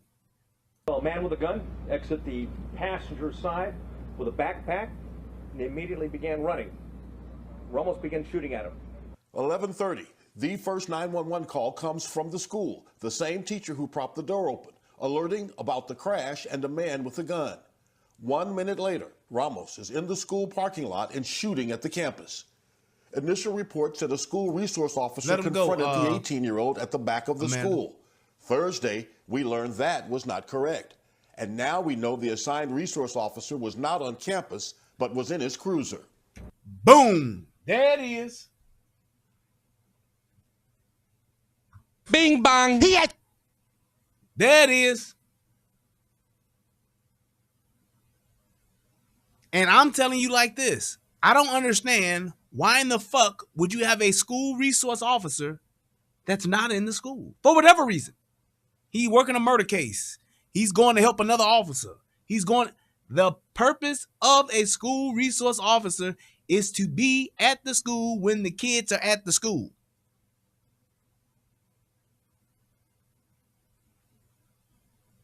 Why would he not be at this on campus? I mean, I'm just telling you, why would he not be there? And if y'all get limited resources like that, then goddamn it, that's not a school resource officer. That's just a police officer who stopped by every now and again.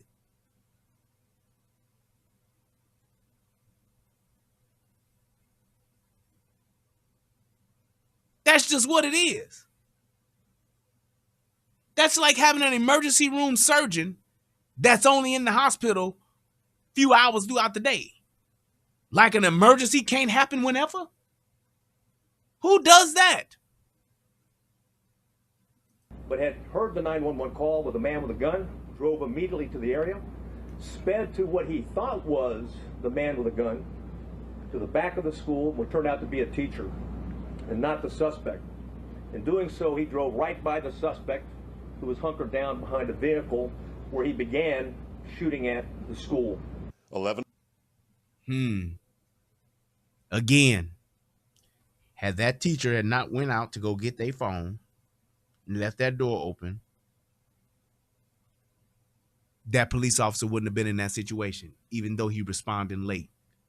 He still would have not been able to get access to the school from that door. Do you see how just the simplest of things could have changed the whole course of this whole shit, this whole fucking scenario? Simple policy, simple protocol, simple fucking rule to follow. keep these doors locked at all times.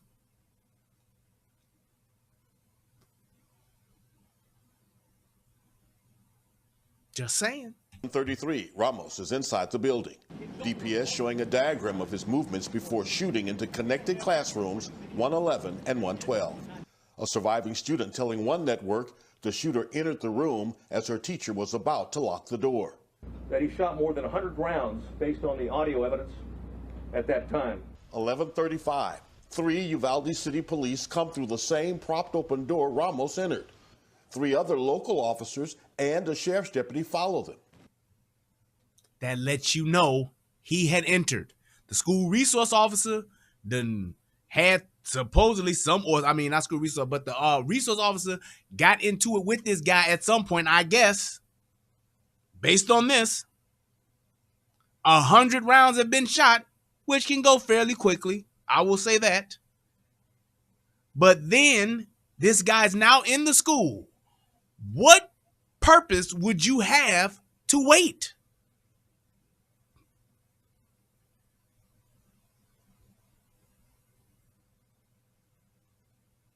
What purpose and what reason would you wait?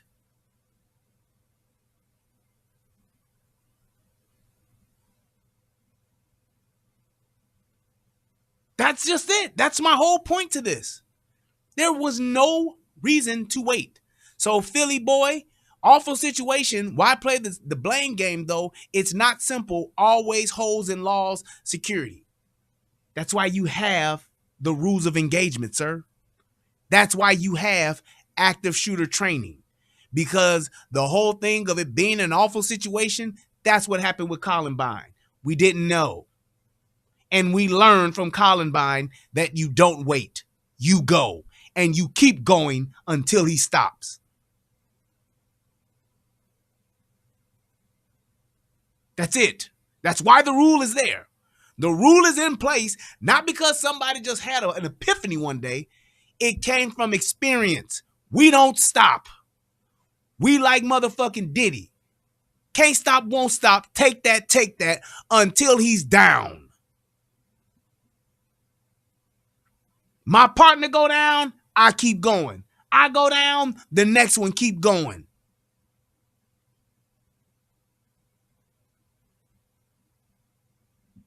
That's it. That's the training. That's the rule. That's the policy. Ain't no loopholes in that. The first 3 officers go to the closed classroom door as 2 are grazed by gunfire. Shooting continues for many minutes. 12:03, a 911 call from inside the adjoining classrooms. She identified herself and whispered she's in room 112. At that time, 19 officers were in the hallway outside rooms 111 and 112, but officers did not go forward. There was plenty of officers to do whatever needed to be done, with one exception, is that the incident commander inside believed they needed more equipment and more officers to do a tactical breach. Why? Why am I going to do a tactical breach when it's how many kids in this classroom? Now, if it's just him by himself, yeah, I get it. Him and another bad guy, they bunkered in, they hunkering down. Yeah, I get it. But not when there's kids in there.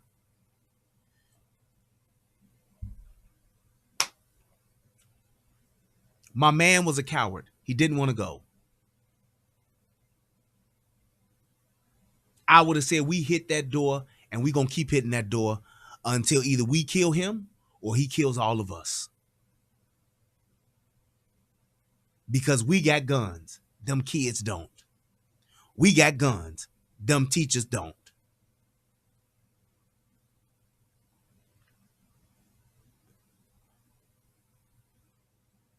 We going. That's it. I'm not holding back a goddamn thing. I'm going to throw everything I got at this motherfucker. But this is going to happen. It's this many in it. We don't know what's going on. It's just like in fucking 300. Our arrows will blot out the sun. Well, you know what? Then we going to fight in the shade, bitch. We not going to stop. Still more 911 calls coming from inside those classrooms. At 12:10, she called back. In room 12, advised her multiple dead. 12:13, again she called on the phone. Again at 12:16, she called back and said there was 8 to 9 students alive. 12:21, a child calls for help. The operator tells her, stay on the line and be quiet. 3 gunshots are heard in the audio. Still, officers don't go forward. McCraw tries to explain to the media and families listening. Again, you know, the on-scene commander considered a barricaded subject and that there was time and there Barricaded subject with how many people in there?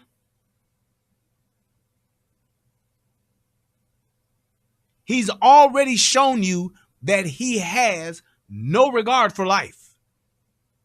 He shot his grandmother in the face, which they know. He shot at least 2 officers already.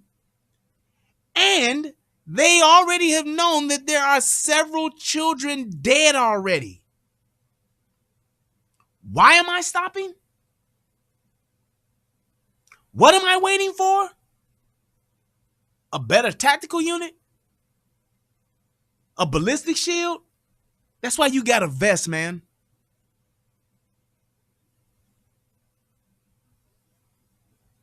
were no more children at risk. Obviously, you know, based upon the information we have, there were children in that classroom that were at risk, and it was, in fact, still an active shooter situation. Minutes later, the little girl pleads with 911 for help. It's still an active shooter situation.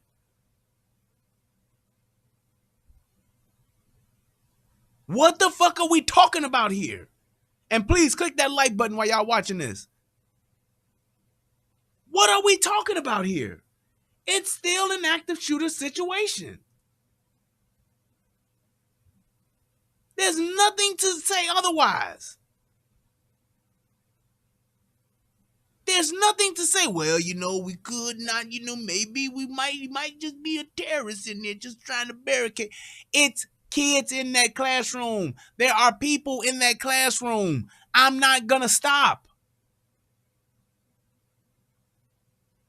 We gonna shoot every bullet we got. Well, he shot one of us at the door. Who's up next, motherfucker? Fuck you talking about? Are there windows that we can go on now? We got 19 of us in this hallway. You think we can maybe send 5 people outside on the other side of the windows? See if they can get a shot off? Let's pin this motherfucker down and keep shooting until this motherfucker runs out of ammo and we kill him. Or we kill him. What the fuck? We're not gonna let him have his way with these kids.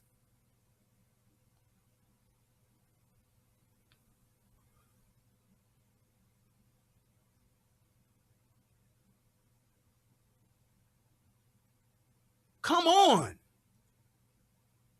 Approximately 12:43 and 12:47, she asked 911 to please send the police now.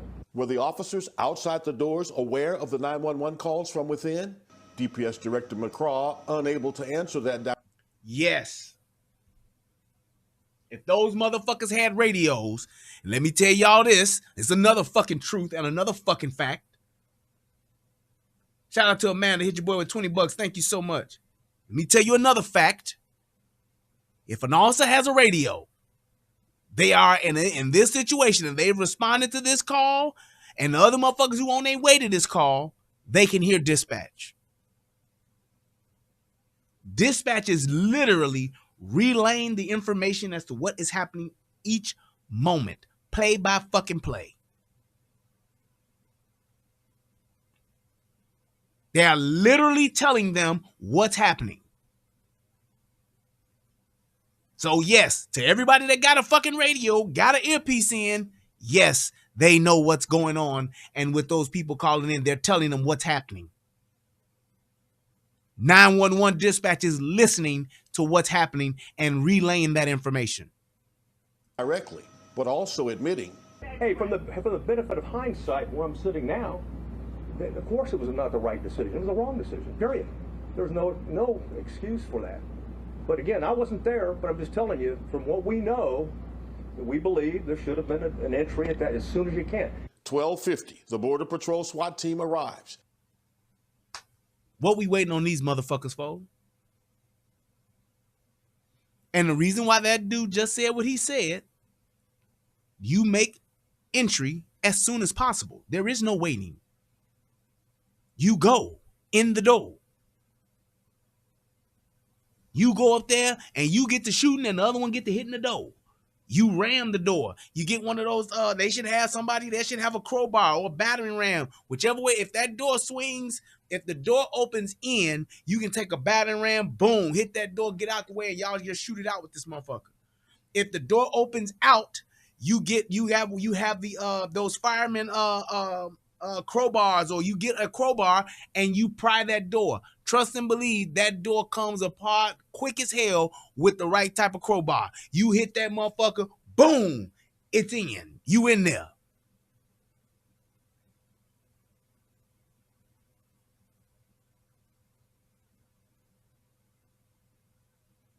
That's just what you do. They get access to the area almost 80 minutes after the shooting started, using the janitor's keys to unlock the door. 12:51 South. Was that the back door? 80 minutes after the shooting started, using.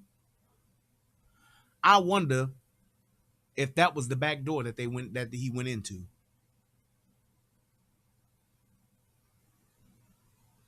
The janitor's keys to unlock the door. 12:51 Salvador Ramos is killed. An anguished and angry McCraw saying what happened in Uvalde goes against the state's active shooter training and certification. That doctrine requires officers, we don't care what agency you're from, you don't have to have a leader on the scene. Every officer lines up, stacks up, goes and finds where those rounds are being fired at and keeps shooting until the subject is dead. I swear to God, my right hand to God, I swear to y'all, this is the first time I've watched this far. I saw literally like the first 2 to 4 minutes of this, and I have not seen this part. The part about the door, I haven't seen it. All that shit before, to where the only part that I saw in the clip was him saying, yeah, in hindsight, what they did was make the wrong call. That's why I said I want this video. I have not seen this video. And y'all tell me if I'm lying or not. Did he not just say the exact same thing I said at the beginning of the show? I'm telling you, it's the same playbook.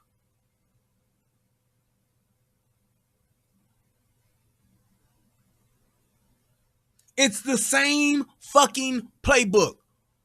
What up, Thick Cut? I need you, man. Email your boy. But I'm just telling you right now, I said it at the beginning. Tell me if I'm lying. Stop me if I'm lying. I have not seen this. And that dude just said the exact same shit I said. I know what the fuck I know, man. I know what I know. That's how it goes. That's the playbook.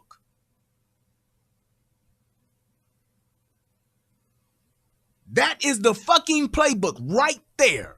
There is no, well, you go, it's a terrorist situation. No, motherfucker. Your ass didn't follow the playbook, and because you didn't, more motherfuckers died. That's exactly what I was trained to do. That's exactly what I learned. That's exactly what my daddy told me how we do shit. Told me the same goddamn shit. Period. But of course, we know that did not happen. We did not see or hear the Uvalde School District Chief of Police today. This case going to be a case study for law enforcement for the years to come.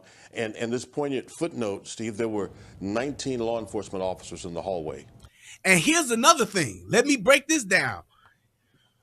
Every year, well, twice a year, and as a sheriff, you have to fucking qualify. You do a gun, you go and shoot a gun course to qualify with your firearm. All right. And the first one is usually the target shit where you do, you go in and you do the, hey, it's usually the quicker one where you go, shoot 2, go back, shoot 2 more, excuse me, go behind a little barricade and go behind cover, shoot 2 more, reload. You do all of that. But then what we did out at Allegan, we had a course that we would shoot as well. So you would go qualify with your weapon, then you go take your punk ass and you shoot a course. You would go shoot that course. And the course would always be different. Like one year, because it's an outdoor range. So you would have the weather. It would be cold, it would be raining, or it could be hot than a motherfucker. We do one like around the springtime, and then we do one right before winter hit. So it'll be cold at one, and the other one it might be rainy, or it might be rainy and cold at the other, because it rain all the goddamn time in Michigan. They got weather like fucking like they in fucking Ireland or something. Or Greenland, whatever the fuck it is, where it's always a forecast and always raining or cold or whatever. But you would go and you would shoot this course. One of the courses that they had one time was like a grocery store setup where you went in, they built a fucking structure, a little small structure, and they put like aisles in the grocery store and shit like that. And they had you go in, it was all dark, so you had to use your light and you had to go through that grocery store. That's going to a fucking grocery store or breaking it in or in some shit like that late at night and you can't see. Another course that we had one time was we had what we called a classroom. Your ass had to go, you had to go and do you had to do push-ups, and then you had to do, it was push-ups, sit-ups, no, it was jumping jacks, push-ups, then you got up, and then you had to go with your handgun, and you had to go into what they called a classroom. And what they had was targets, white targets, and they had some bigger, like bigger size targets as well. And those were they had like red X's on those. That was a hostage situation with kids. So if you had it was like three or four different three or four different adult targets amongst a bunch of kid targets. But you didn't see any of that. You literally did this one, came up, did your exercise, jumping jacks, got your heart rate and shit going, and then you had to run around the corner and you had to go shoot that course, and they timed you. And you did that so you could shoot in that exact same situation where if you go in the classroom and there's a dude standing there with a bunch of kids, you would see it and know what to do. You don't stop and say, hold on, man, we can't. Nope, you go. Boom, boom, boom, boom, boom, boom, boom, boom, boom. That's what you did. I shot it with my handgun and I shot it with my rifle. That's what we did. So that's how you train. Now, I don't know if every police department does that, but I damn sure know that we did in Michigan. Yeah, I lived in Holland, Michigan for 7.5 years. Not you. 19 children in those 2 classrooms who lost their lives. A couple questions, a little background maybe, Sean. How does the incident commander, in this case, the school district chief, become the incident commander on a scene like that? Yeah, so this whole incident command structure is in place. Mm-hmm. It's taught universally. The commander is the highest ranking officer in a jurisdiction. So the chief was on scene at a school in his district. He became the incident commander. He could pass that off to someone at a higher rank than he, a federal agent, perhaps a state agent, but he didn't do that at this time, and they may not have been on scene. Even the Uvalde police chief, I assume. So do we know if school district chief Pete Arredondo knew what DPS director McCraw just a few seconds ago referred to as doctrine, that you do not wait, you go in and engage? I don't know for certain. I would say highly likely. You dropped the bomb. It's been taught nationwide for years. In fact, it was created right here in Texas, at Texas State, down in San Marcos. It's called ALERT, and that is the law enforcement rapid response training. Every department has it. It's universal in that sense, so that if there are officers from different agencies working together, they all know what to do. Tell me I don't know what the fuck I know.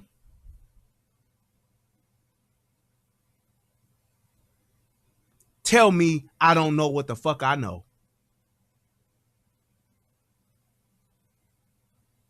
Everybody does the same playbook, dude. Tell me I don't know what I don't know. And you ain't wrong. I was going to drop this at the end of the last video to add injury to insult, or insult to injury. Which one is it? I don't know. Correct me, please. To add injury to insult. I think that's what it was. Or to add insult to injury. They actually trained in that school several weeks back. You ain't wrong is actually right. Insult to injury. Thank you, Colin.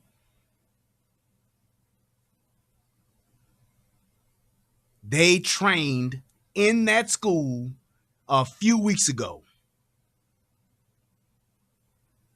You won't hear them mention that shit too often. But it has been said several times. They trained in that school a few weeks ago. And I'm telling you like this. Those guys should have said something like, wait a minute, Commander. This ain't the training.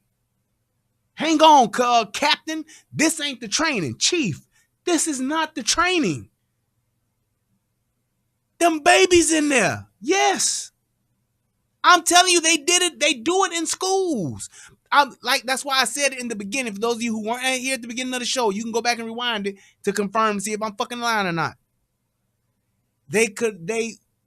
Every year, everybody sends their officers that are responsible for this training to do this training for updates. They go and get updates on, hey, this is what we're doing now. This is what we're doing that's different. We found a better way to do this. They do that. And then they go back to their departments and they teach back the shit. And they did the same thing when I was there. And we actually take over. And what they do is in Michigan, we go around to different schools in your county or wherever you department that you in. You go around to the different schools in your area that you serve in, that's in your jurisdiction. Why? So you can be familiar with the school and you can be familiar with the scenario to know what happens. So when you walk into a school and you're actually doing an active shooter situation and you've trained there, you're kind of more familiar with the environment and the surroundings. You know how the school is laid out. You have an idea of how the school is set up.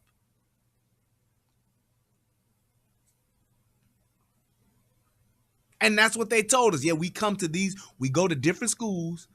Each time we do a training, we try to do it at a different school so that we can all get familiar with these schools. Schools don't have a problem with you doing it. They want you to do the shit.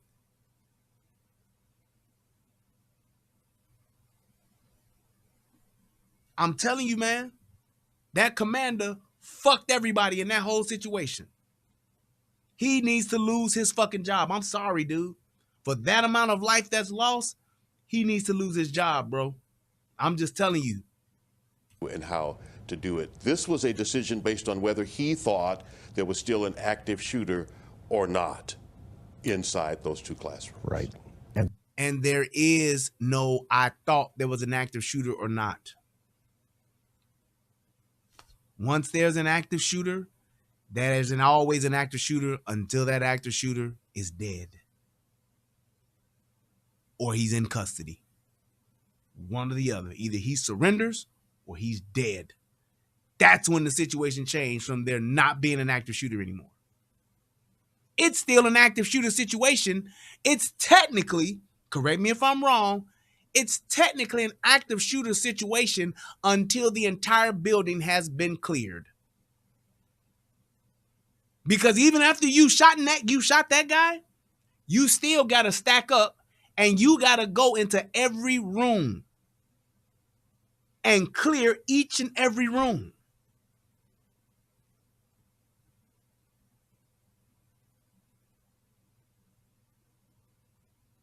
Somebody tell me if I'm wrong. It's still an active shooter situation until that building has been given an official clear. Then it becomes an ordinary crime scene.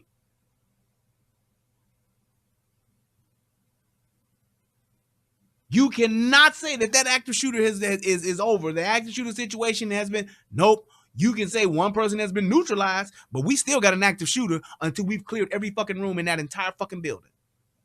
Because you don't know how many people are there. Well, they say they saw one person. I won't know that for sure until I've touched every motherfucking room and cleared it.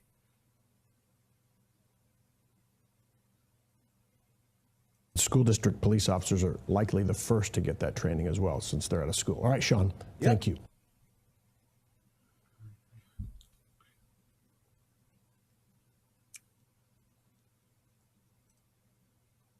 That's exactly what this shit is. And that's why I don't understand how this commander thought he had a choice to change the status of this situation from an active shooter to a terrorist barricade or hostage barricade. The fuck are you talking about?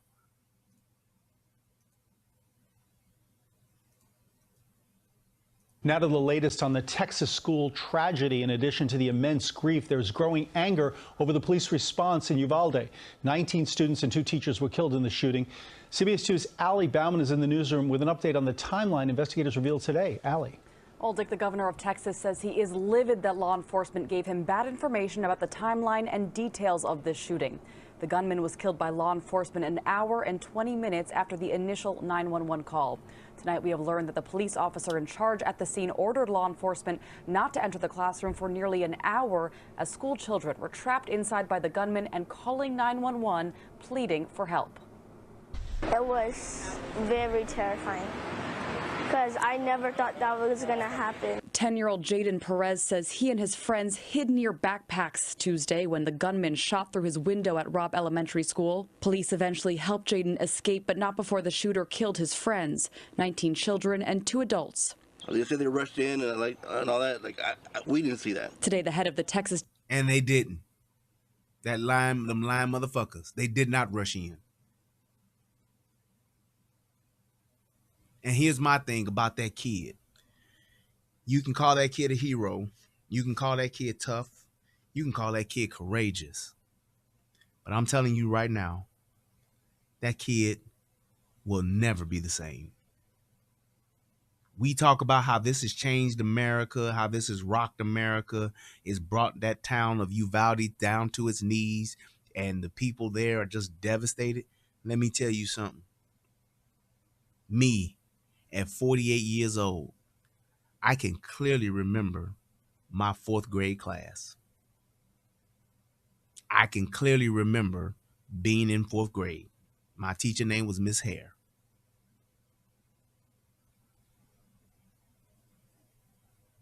Clearly remember it. Went to Ralph H. Metcalf Magnet School. We were on the 2nd floor, and I want to say the room number was, I want to say it was 204. Yep, it was. And it was red. Because 202 was the yellow room right next door to us. Room 204. To imagine not only a shooter being in your classroom, but to remember and to never be able to forget your friends dying in your classroom. Seeing your friends be murdered one by one. Shot in the head, the chest, the back, wherever. You will never forget it. That kid won't forget the smell of the gunpowder. That kid will not forget the sound of the flesh, the blood, the smell of blood, the piss and shit smell that happens from people dying, people getting wounded by bullets and riddled with bullets. He'll never get the sight, the sound, or the smell out of his mind. He will have to live with that forever. His friends dying will be with him forever. He will have nightmares. He will be afraid. He will have PTSD. He will wake up and have I already said you have nightmares. He will never forget. He will never forget it.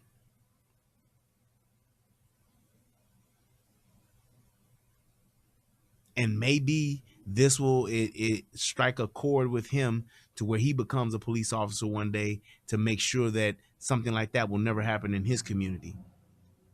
But I tell you this, there's not a kid on this earth that deserves to have that type of memory and to have that much loss of life and death to be brought upon him in this world. Because of a piece of a shit human being and a dumbass fucking commander who held back the very forces that are supposed to address and stop and neutralize a threat like that.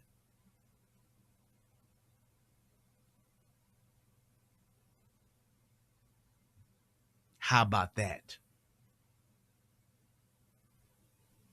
How about that? You think about that for that kid. Yes, the screams, the crying, the sounds of that gun going off, the loud, just ear-piercing bangs. Because that dude didn't have no suppressor on that gun. Wasn't no light pops. Over 147 fucking rounds went off. Department of Public Safety admitted it took officers so long to stop the gunman because the commander on scene wrongfully thought there were no more children at risk. Of course it was not the right decision. It was the wrong decision, period. There's no excuse for that. He went through the timeline today. 11:27 a.m., a door was propped open by a teacher. 1 minute later, the suspect's truck crashed into a ditch, catching the attention of two people at a nearby funeral home. See that gun right there? There's no suppressor on that gun.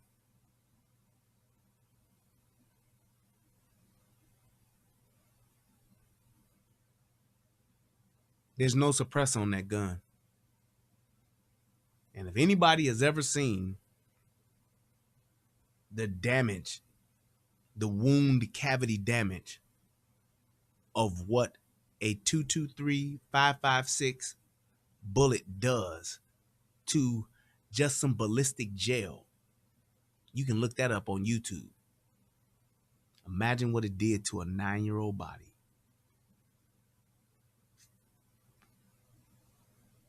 That's why I would not have waited. That's why I would have broken ranks and broke command. That's why if I was there, they would have had to shoot me. They would have had to shoot me to keep me from going in. That's why. I know what them bullets do. I know the type of wound cavity damage that those bullets do. It wasn't an automatic. You can't buy an automatic rifle, man. And that kid was too much of a dumbass to know how to get a sear to change that to 3 bursts or the full auto. He didn't do that. They would have said that if he did. He had 2 rifles. Here's the question. He went and bought them at a gun store, right? Yep. He was legal, was able to get them. Where'd he get the money from? Y'all know how much a Daniel Defense AR-15 costs, if that was one? I don't think that's a Daniel. That ain't no Daniel Defense that's right there in that picture. That's some other shit. But they said one of them was a Daniel Defense. Y'all know how much a gun like that costs? That's at minimum a $1,700 gun, $1,800 gun. That's just basically bare bones out the box. Nothing else with it. $1,700, $1,800. It's considered a high-end AR. Thank you. $1,800, $2,000.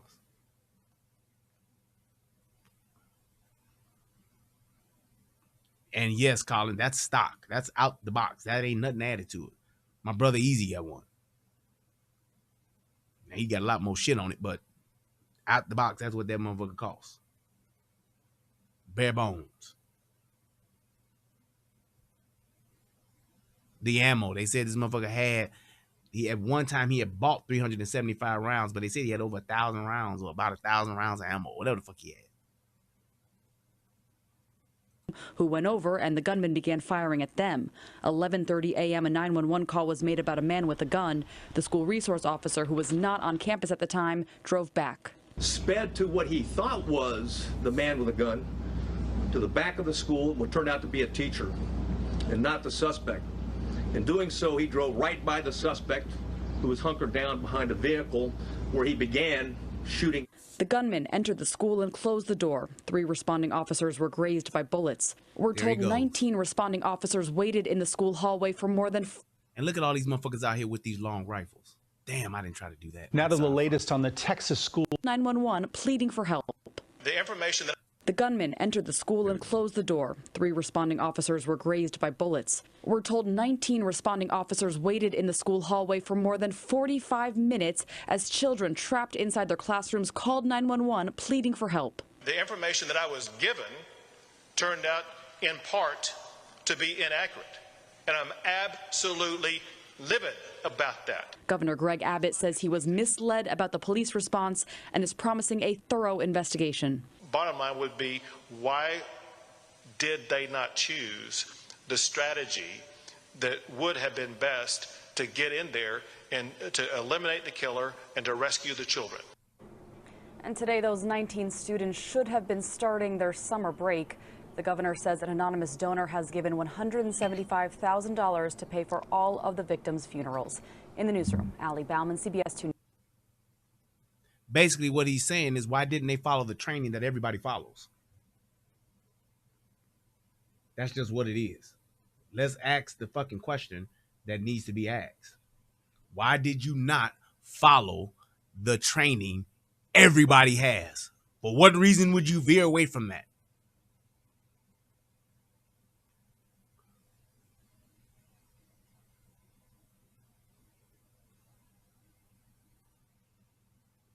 Why would you not follow the training? I have no fucking idea.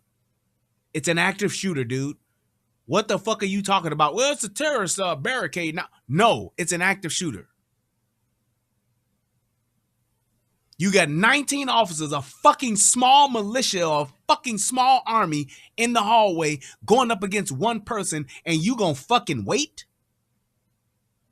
For what? Stand down for what?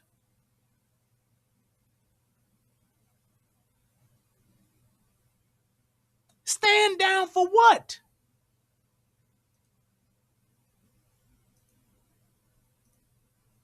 Makes no goddamn sense whatsoever. You train just for this. The training is universal, so everybody does the same thing. Why veer off of that?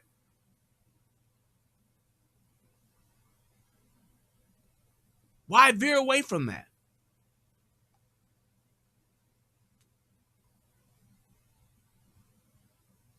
Makes no fucking sense, man. I can't remember what this last video was. Let me see what this is. This is an ABC News special report. I think this like kind of. I'm with Johnson in New York, and we are coming on the air because authorities are about to hold a briefing on the deadly elementary school shooting in Uvalde. This is pretty much the same thing. Yeah, we're coming up on 2.5 hours. So I'll end it here. But did anybody have any questions? Let's see. Star Manis says, I was a cop in the time of Columbine. After that, our sheriff made a policy. If you have 3 cops, you go in no matter what. These motherfuckers got lazy out there in Mayberry, Texas. Star Manis also said he's on the United Guns of America chat. He says, we had to clear real office buildings too. You are dead right about the training, Brian. Thank you. We do it like that in Florida too. Like you said, not sure about other states. And I'm telling you, just like you said, it's the same thing everywhere. Same thing everywhere. And I'm telling you like this, they did have it to, they may have had it to where that policy was 3 people and you go, but they changed that shit after Columbine and we were trained, hey man, if you hear bangs, if there is shooting going on, you going. Ain't no waiting. Ain't no, hey, you report to dispatch. I'm entering the building on whatever door. Woo wop the bam. Redmond is inside the building.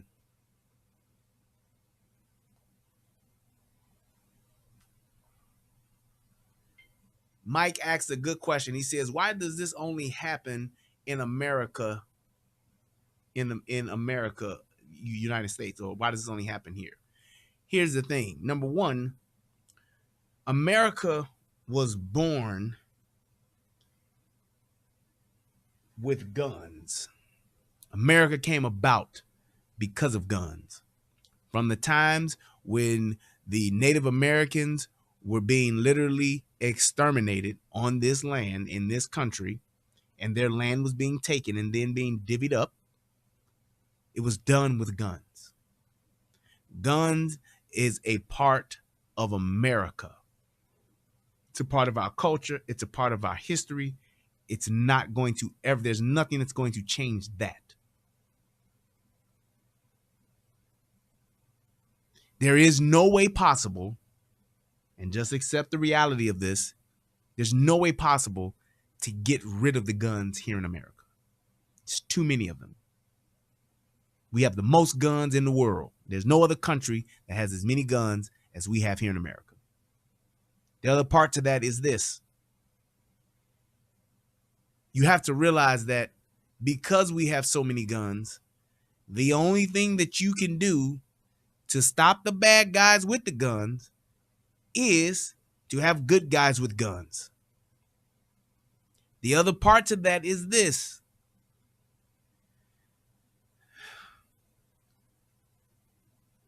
If you believe that people not having guns would be the solution to this, you're a fool. Because if, let's just say, if someone had the Infinity Gauntlet and Thanos all the guns, you know what you would have? Mass stabbings, like you do over in France, like you do over in China. Bad people do bad things. Evil people do evil things. That kid had been saying he was going to do what he did for years, for months, and for days. Problem was, nobody thought to believe him. There's an active shooter right now planning the next one.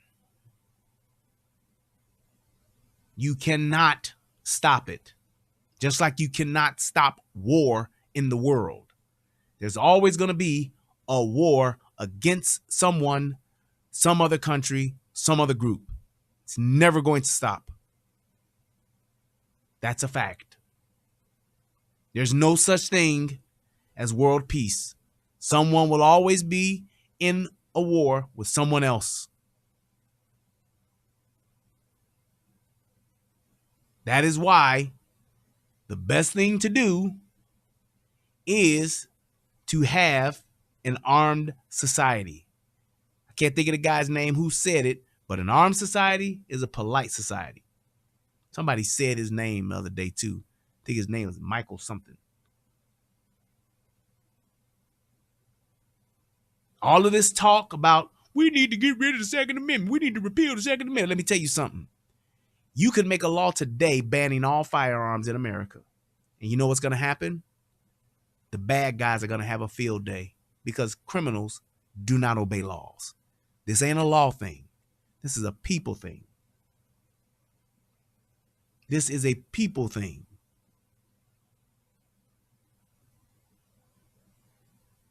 That's what this is.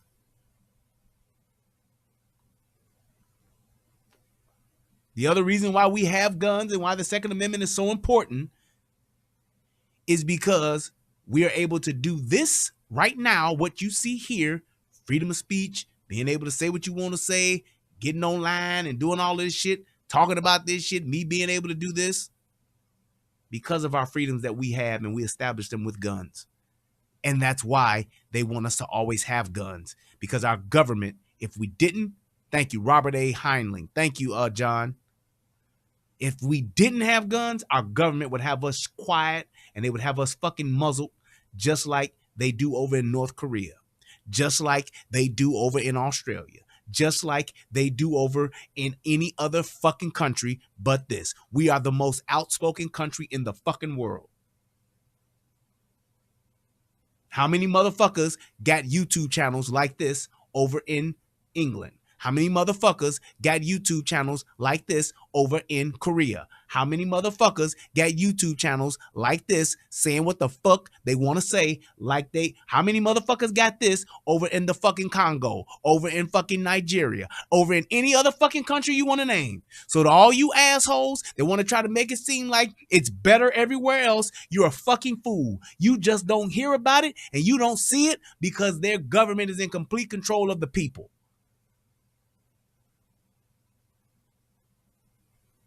That's why you got motherfuckers over in fucking France protesting. That's why you got motherfuckers up in fucking Canada protesting, because they don't have the freedoms that we have, because they don't have the guns that we got.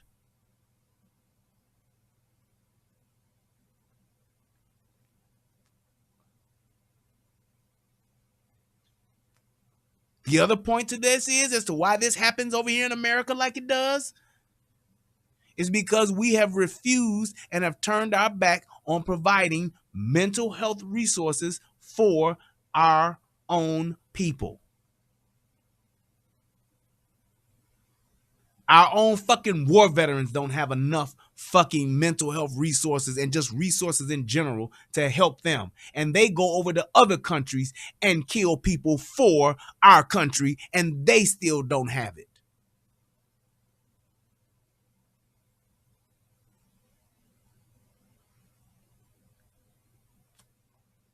Answer me this.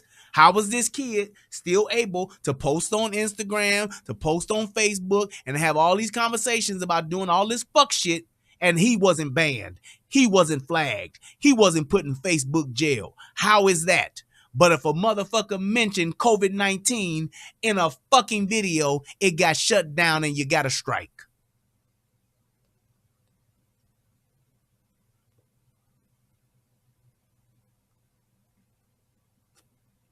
We have United States military veterans that don't have a fucking home and are sleeping on the side of the streets, sleeping under expressways and highways and byways. They're sleeping there because they cannot function in society because they are fucking shell-shocked. They got PTSD. They have all type of mental and physical disabilities, and we do nothing for them.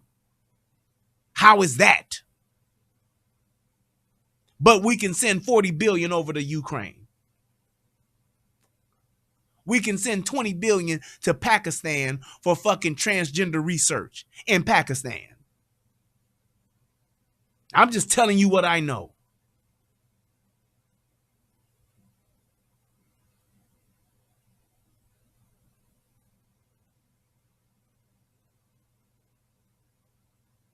Don't you for one second think that a law or the repealing of the fucking Second Amendment will stop this. Because I'm telling you, ain't no difference in an illegal gun and one that's store-bought. I can promise you that. I've seen them both. They shoot the same way. They use the same bullets. So you basically are saying you want to keep me from being able to own a firearm while somebody who's going to do this same type of fuck shit will get one illegally?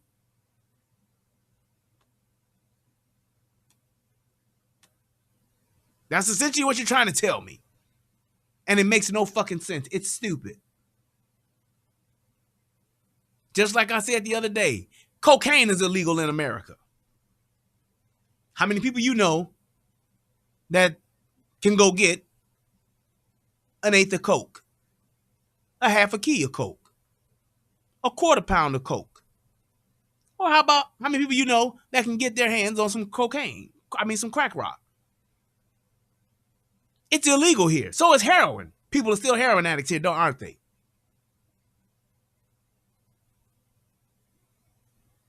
It's bullshit. Laws are only for law-abiding citizens. There's no reason to make a law for a law-abiding citizen to not be able to protect him or herself. Or you get to tell them what weapon they get to use to protect him or herself. Stupid.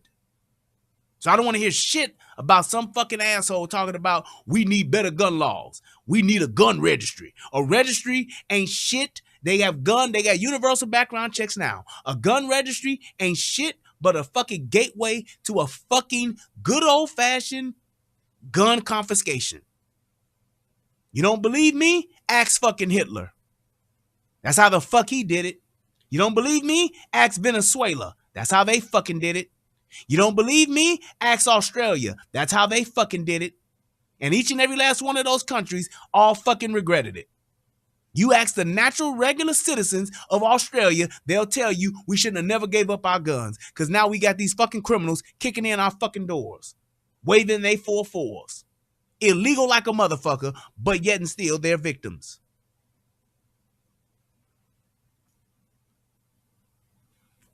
You ask the fucking the citizens of Venezuela if they should have gave up their guns when they were getting shot by their own military because they were protesting that the fucking government mismanaged the funds and the country is now broke. One of the top fucking exporters of fucking oil in the world.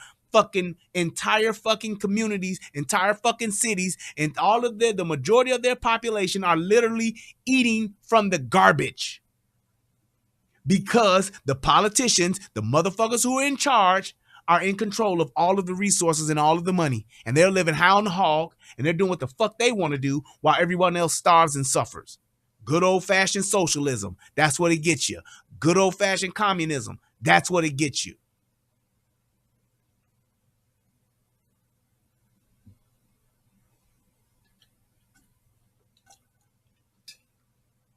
The only way you're going to stop this is to put guns in the hands of good people in all of these fucking areas where you can't have them.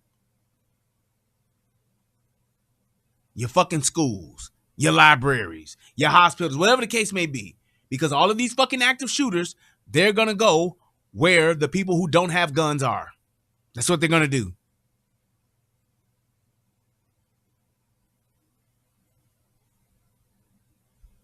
If there were no guns here in America, you know what? And I'll end it with this. If there were no guns here in America, there would be no America. England would have came and took this motherfucker over, and this shit would be called newer England.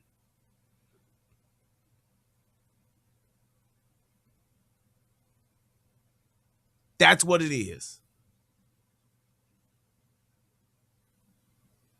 That's what would have happened if the founders would have put down their guns.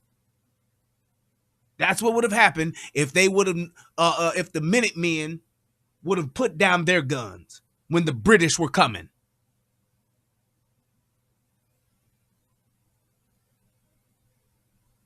If Paul Revere would have had a horse and some hands, we'd have lost, and that'd have been it.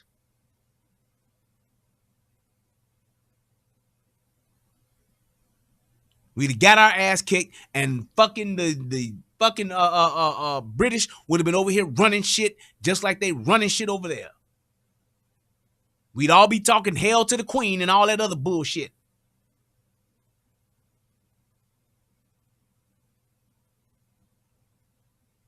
And I'm not saying everybody needs to carry a gun, but everybody that can should. Take your ass to a training class, learn how to use it, learn how to treat it with respect and be safe, and use it as a tool.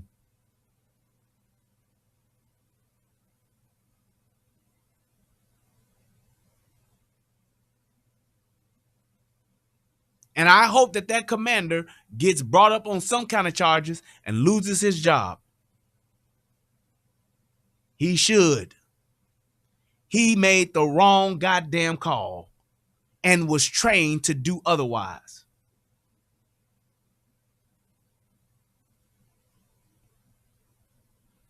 You want to stop this? Get some mental health resources in your areas. Get some mental resource help some mental resources available instead of what fucking Reagan did, closing them all in the fucking late 80s. In the 80s, the early 80s and the 90s, closing them all. You should have had them open. We wrote these fucking big dumbass fucking high spending fucking bills. Somebody should have put in there, let's open up all the crazy houses again so these people that are mentally challenged can have some place to go and can get some kind of help.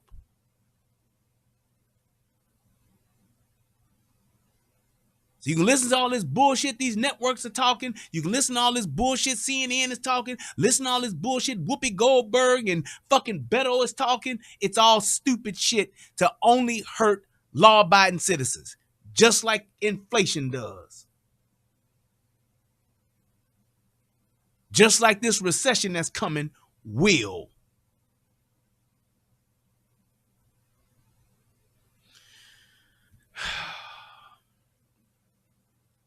I hope that this video helps somebody become a better version of themselves.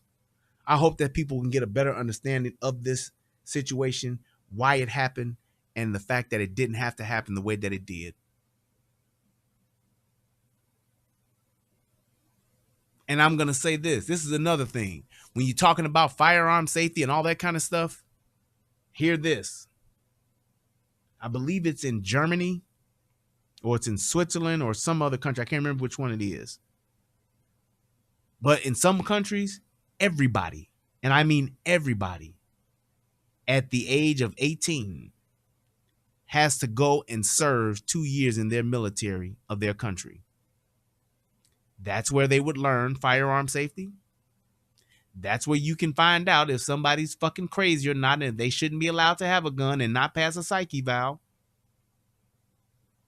That's where you can curve a lot of this shit.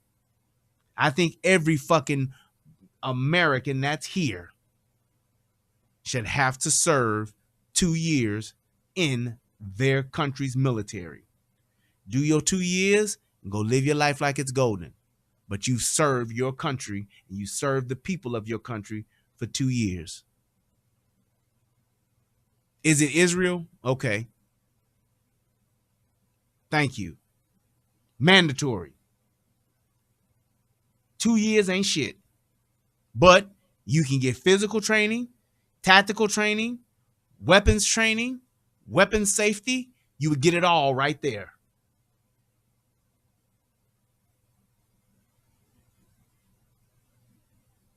South Korea too. That's what I'm saying. North Korea too. That's all I'm saying.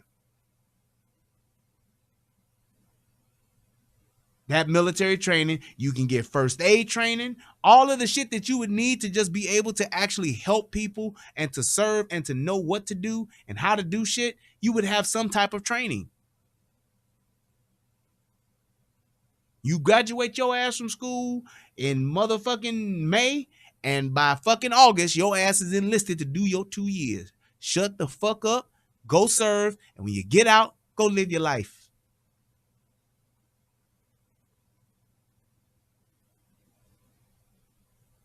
We've seen plenty of instances where active shooters have been stopped by good guys with guns. So anybody saying, it's not going to work that way neither. Bullshit. We've seen it.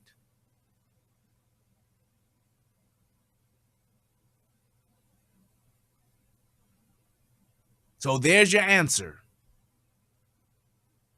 And when you have these kids like this in school that are the fucking weirdos that are making these fucking idle threats and making these fucking statements for 4 and 5 years, there should be a school resource where that kid has to go for a mental evaluation.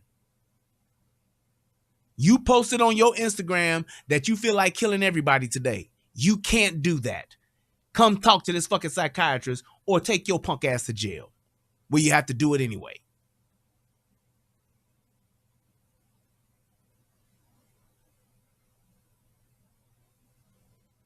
That's what we need to do.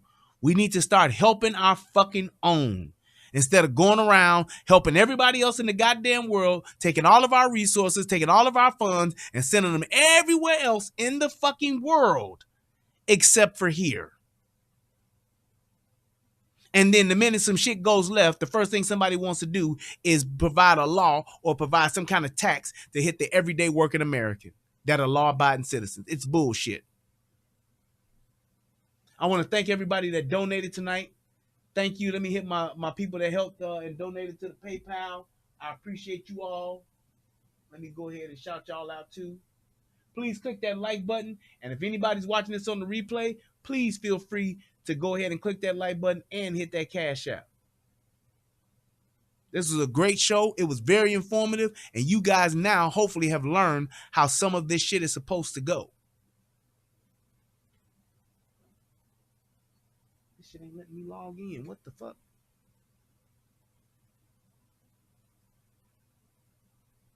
I'll answer a couple more questions if you got them, then we getting out of here.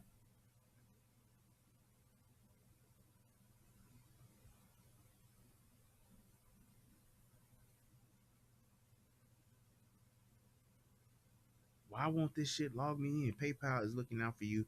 We noticed some unusual activity and need help securing your account. Oh, shit.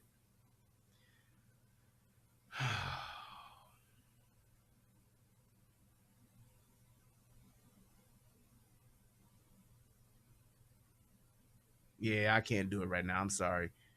It's asking me to change my fucking password and all that shit, and I need to sit down and actually do that and look at what it is I'm doing. But shout out to whoever gave me $5, and shout out to somebody else saying thanks for always being fair and informative. I respect your bravery and tackle this issue. I'm sorry.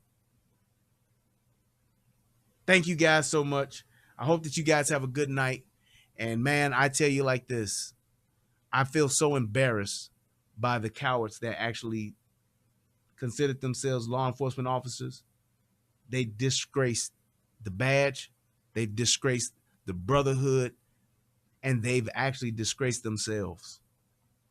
Those babies didn't have to die like they did, and as many of them died, didn't have to die as many as they did. Had you just followed your training, this could have been a much better outcome. Not to say they would have stopped it and saved everybody, but just following some policies and protocols that are already in place could have saved some lives. Keeping the doors locked and not propping the door open could have saved lives. Having a school resource officer actually on site could have helped save some lives. Thank you, everybody. Y'all have a good night, man. I love y'all. Till next time. Peace. And I'm out. What's going on, everybody out there in the internet world? It's me, Brian Redmond, also known as the Relationship Rehab. And I need you to do two things. What are those two things? Subscribing to both my channels. I need you to go to the Relationship Rehab, subscribe to that channel, and then I need you to go to United Guns of America and go to that channel. Now you may be asking, why would I do that, Brian? Because it's two of the hottest channels on the internet. Come over there, give me your thoughts, give me your opinions, have conversations, because that's what it's all about. We talk about some of everything: politics, relationships, guns, law enforcement, community stuff. Anything that's happening, I'm willing to have a conversation about it, so come on over. You don't got nothing else to lose, and you ain't got nothing else to do. So come to my channel, subscribe ASAP, and join in on the fun. Twice the entertainment, 2 channels, twice the fun. Come on and have a funky good time with your boy. Peace, and I'm out.